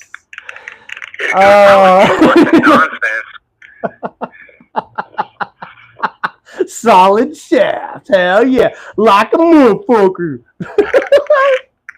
Oh. Are you cracking your knuckles right now, Paul? That was scary sounding. No, it's the pitter patter of rain. Are you? Oh, is it raining in Nebraska? Paul's in Nebraska. If you guys didn't know, that's I walk amongst the children of the corn. Ooh. Hey, Malachi. Hey, Damien. Are you anywhere near? He's Malachi and he's in the children of the. We're at Greg. You and Oz. No, I think Greg's over there with you, Jaded. Greg Wilson's over there with you, brother. In the out in Oz. Oh, I can hear the rain, dude. That's awesome. You guys hear the rain? There's also thunder going, a little bit of lightning in the background. Now, so where you're at, and I'm not trying to, and I'm not even going to say it then, because I'm not one of those people that speaks things into existence, so I'm not even going to say what I was going to say. I'm glad to hear a cool summer rain out there in Nebraska. It's been wetter this year than most years, but I mean, I'm ready to do the farm report today. Hey, where you're at, does it flood and shit, Paul? Are you in like a floodplain or any weird shit? I know it's all lowland a little bit out there. Where I'm at, I'm not in the area that has a floodplain. I've seen you mowing that hill in a video in your singlet. Oh, that hill's brutal. The fucking mower didn't drag me up the hill. That hill would be able to I'd light it on fire. Or let it turn into a fucking prairie grassland. Get it. You know what you need? If you didn't want to mow it, I don't know what the rules are out there in Nebraska, but dude, out here, we have goats. They're firefighting goats. Let the goats out on the hill. They eat the shit. Do I ever run backwards through a cornfield naked? Oh, did someone ask that? Mike Filey. Mike V, no. Nor do I eat my corn the long way. Yeah. Whoever does that, come on now. You're obviously, we know where you are. Anybody ever eat corn on the cob out of a drill? Because that's also the same disgusting thing. Wait, why was she pissed? What's fucking Will saying, Paul? Can you read that better than I can? She was pissed. I don't know. Fuck. So I think it was because he said he was on Tinder. And, okay. Thank you. MOD said he could catch a disease that way. And he said, yeah, she was pissed. That's awesome, dude. I love that, Will. Okay. Hey, who we got? Jason Scholl. What's up, Jason? Oh, yeah, Jason's in the chat. Oh, fuck yeah, Paul. Oh, dude. Oh, shit. Okay. Fuck, man. I had other questions for you. But, I mean, we can keep, how long? I mean, can you go for longer, Holmes? What do we got here? Yeah, I can go a little longer. Just okay. I mean, so dream concert, dream venue and over. Do you care? Okay, let's go. We got a couple here. Where am I at? Do you enjoy pushing minivans? No. Okay, and then we can just end it there. Okay, all right. That's the end of that. He does not like that. Are you like the street outlaws of Nebraska? I don't know why I wrote that. No, never mind. Best long drive YouTube podcast that you like to listen to? Ooh, that's weird. That's kind of... Because you listen to them all, Holmes. I'm like, damn, this guy's everywhere. What's the best one? Listen, you could do, okay, I'm not even going to put you on, okay, listen, you don't even have to say the best one. What's your, like, top three? And you don't have to say me or Barry or any of that kind of shit. Like, the ones that really, like, when you're like, fuck, man. Every morning. Thank you. Yeah, what's your routine? What's your routine, let's say? Every morning when I hit the road, whether I'm going to the shop or job site, I start off with J-Dog. I got to start my day with Soup Devils. Soup Devils? Then, like, after that, I probably just fucking crank up some music. A little Slayer, a little Deicide, whatever the fuck I feel like at the moment. And then, Wake up jams. Little Gloria Esteban. See how I went right in there with you? That's right. Yeah, we're good, bro. I pictured Dinkins and Mike Violate dancing to it. Oh, together in the rain. But like, I do listen to some of the replays of Truth for live streams because it's normally just music. So yeah. So I'll listen to some of his war metal live streams and some of his fucking speed metal thrash metal. Hell yeah. Fuck yeah. Just his head. So like every once in a while he probably gets another view or two just because it's like, then I think about what I'm going to listen to. No. Well, I don't really listen to Rogan because, it depends on what the fucking... who the guest is and the topics. Yeah, it depends on the guest and what the fucking topic is. I'm with you on that. I like Joe too, but it really depends, because I'm not one way or another about anything, but, excuse me. Sometimes I listen to pro wrestling interviews. Yeah, Dan over there at Hillbilly Hellraiser, he's got some cool wrestling shit. Yeah, well, but most of the time, no, I just listen to fucking music. Yeah, Paul is he's a well-traveled man, and I'm not even talking just around where his job is. Paul, can we talk about how you were an airborne ranger, right? I was. Okay. My primary MOS, so majority of the time they changed the shit now. I don't know what they call it now, but back when I was in 54 Bravo, chemical infantry. Yep. Recon, smoking, playing. That's the way I earned my fame, motherfucker. That's right. Right. I was in for 8 years. So I just had to turn the mic back on the phone here. I think it turned off. Yeah, I was in for 8 years. It's all right. Jumped out of a couple of airplanes and fell out. That was gonna get okay. I actually have that question. I said, how many perfectly good? I have this question right here, and Barry actually said I have nice handwriting. I'm not so sure, but I wrote, how many perfectly good airplanes have you jumped out of? That's a question I wrote right there for you, Paul. So that's fucking hilarious. Oh man, this mic is dying. I'm not sure about individual airplanes because it might have been the same one multiple times, but the number's in the hundreds. Right. I've done hundreds of jumps. Hundreds of jumps, okay. And 98% of those jumps were training. Oh, training. It wasn't all. I mean, I was in from 94 to 02, so it's not like there was a whole lot going on during that time, except for 01. But by then, I was towards the end of my military career, and I was training people in machine guns. Nice. So yeah. My mics are dying, Paul, honestly. And we may have to end this because I'm trying to plug this other mic in. I've got you on the mic that I was actually on. Anybody in the comments, is this still okay on this mic? Because otherwise we'll keep it going while I charge this other one for a second. because Paul's still on there, and I'm standing right next to it. If I just put it in this little magical box here, so it'll charge. Oh. Yeah. Can you see that, Sexy Paul? box. Did you see that box? That was a sexy box. You look at that. You like my box, Holmes? Yeah, you like my box. It's got less hair than I expected. I mean, you know, I'm old. You know, I still got hair on the head, but you know, we don't have it everywhere. Nice box, Deacon says.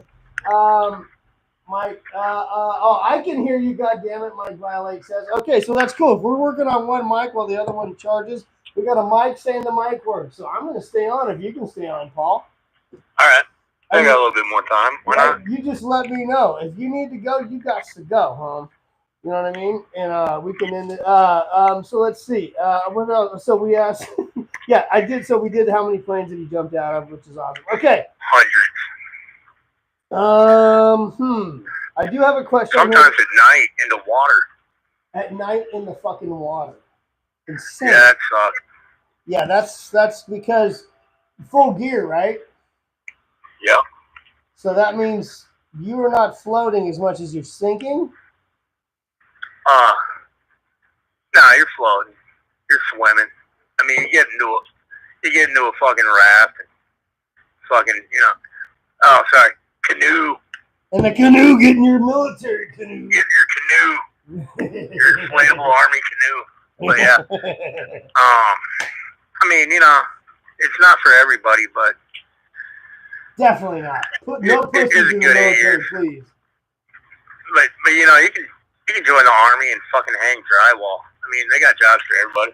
I've hung drywall a lot. Full gear, full mask, shaft info. Hold on, dude.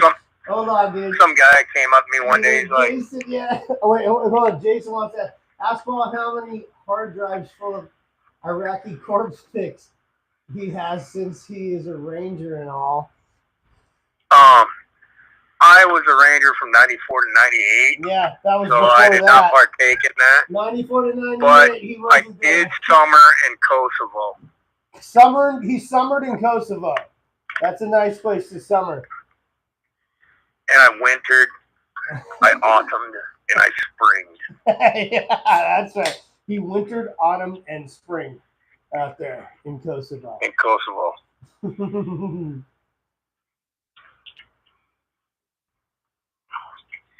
Yeah, my mic is going really low. I know. Oh man, I'm losing the other mic.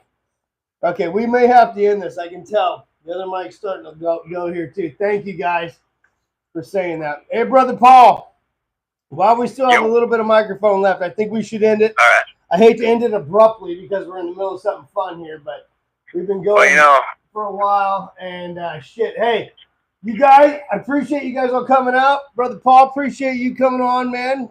I do. I appreciate everybody that's, helped me out with this whole Kai thing. Kai, Hawaiian Death Metal. You know. Go check him out. I got the CD right here. Go check him out right there. Get that at Realms of Rock. You can get it at Realms of Rock.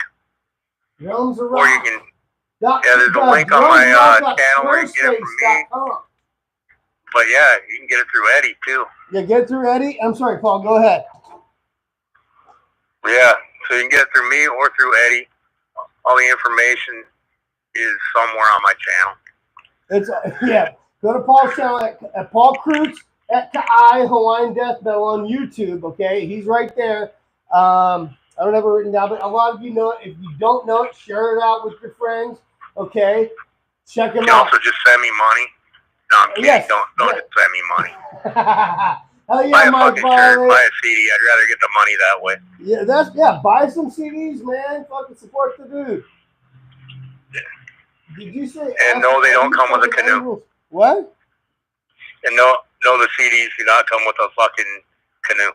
No, the CDs don't come with a canoe for now. Hell yeah, Will, Unsounds Productions, man. Will Rogers, you rule too. Fuck it. Mike Violate, Eddie, fucking Realms of Metal. Check out Realms of Metal. Mike Violate, come on, bro. Realms of Rock. Come on. Realms of Rock. Oh, yeah, I got the red light flickering. Realms of Rock is the website. Realmsofrock.squarespace.com is the website. At Realms of Metal is Eddie. Check him out.